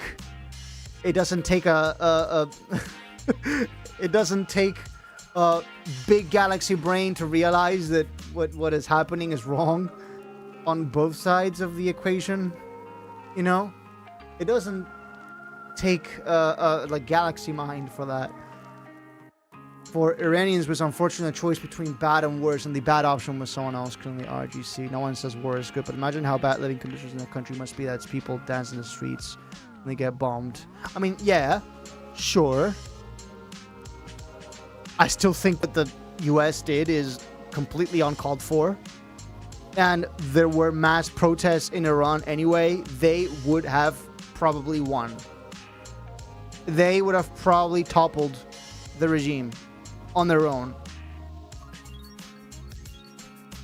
So it was just unnecessary. Completely unnecessary. The way I see it. Leticia Villalba, hello! Hey there, we were just saying goodbye. We're just about to call it off. It's just that we've been we've stuck around for a little more because Dalokil is explaining to us the whole situation for Iran, because he is from there. You guys should have either helped in 1 or 2 days or not do it at all. But then to claim that, oh, we've won the war, is just, get the fuck out of here. What I haven't seen. Are you aware of Congress bringing up impeachment for this man? Because they did it on the first term with the whole Ukraine and then the Capitol storming thing. They tried to impeach him twice. I haven't even seen a proposal for impeachment now. I think there's more than enough grounds to at least suggest, bring up to the table the idea of impeachment. So, why haven't I heard about it? I feel like I would have heard about it if it happened, you know? Okay, well, yeah. So, this is where I'm at. The term impeachment comes up once every month, but nothing has been done. That's the thing. Why doesn't anybody bring it up? I mean, sure, the Republicans, they say one thing, they have one stance to the public, and then in private they have a different stance. Okay, but at least bring it up like you did the first time. At least hold a vote, at the very least. Try. At least try. Remember the song from 2 Billion? Yes, we made a whole reel about it, by the way. It went semi-viral on YouTube. So congratulations. Your comment is at 24,000 views on YouTube Shorts now. 21,819 so far. So congrats. I finally found it. Well. Was it a Cabario song? Because I think I might have found it as well, and people just haven't shut up about it. Everybody keeps bringing up the same, have you listened to Cabario, bro? Is this just... just let me live. Just leave me alone.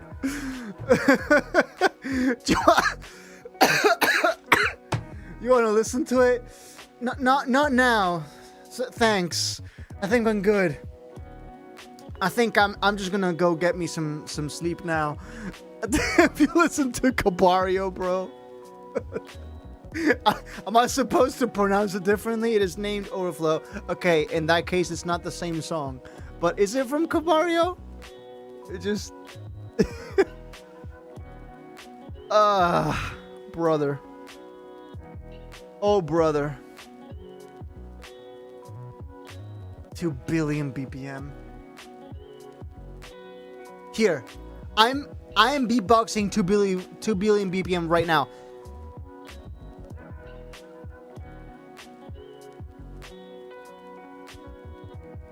Want to see me do it again? It is from Friday Night Funkin'. It's a Friday Night Funkin' song that's 2 billion BPM.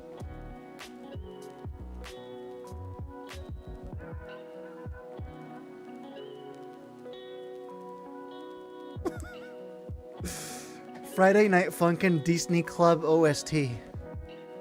Oh my god, dude. Oh boy. Okay. 2 billion BPM. Well, you can watch the reel on all of my socials, or you can watch on Instagram, TikTok, and YouTube in case you're curious what we did with your comment. I'll send it to this. Please, I don't need any more hypertone, please. You've made your point, okay? Okay, you've made your point with hypertone. Just, I want to be free now. Am I free to go? Am I free to go, officer? If it is 2 billion BPM, the tiny signature must be 20 million to 1 to be able to even hear it. At 20 million to 1.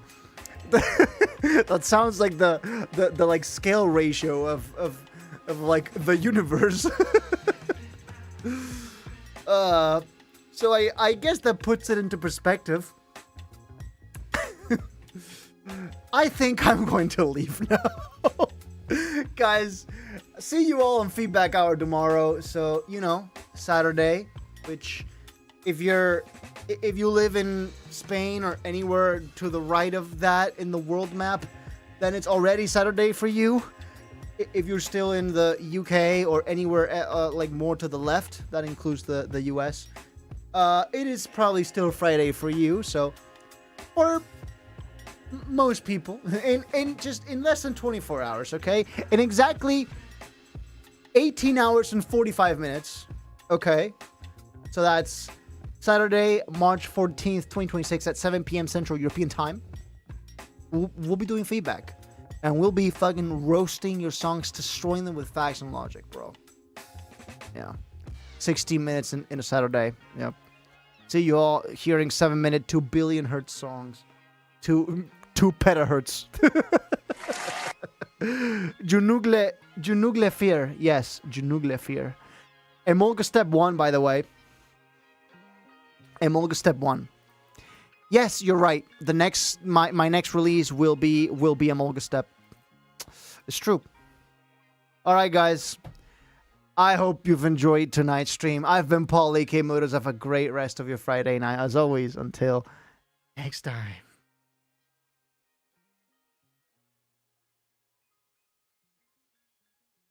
Where's the music? Where is the music? Please don't stop the music. Please don't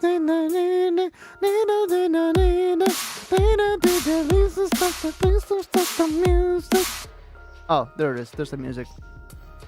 Yeah, stream ended. You just came here. Well, I'm sorry about that. It's just should have come here 2 hours ago. The stream would have ended. I apologize. It's just, you know, it's pretty late here. And sorry, I'm not Token Machine with the 4 a.m. streams. I don't. No, I don't think I will.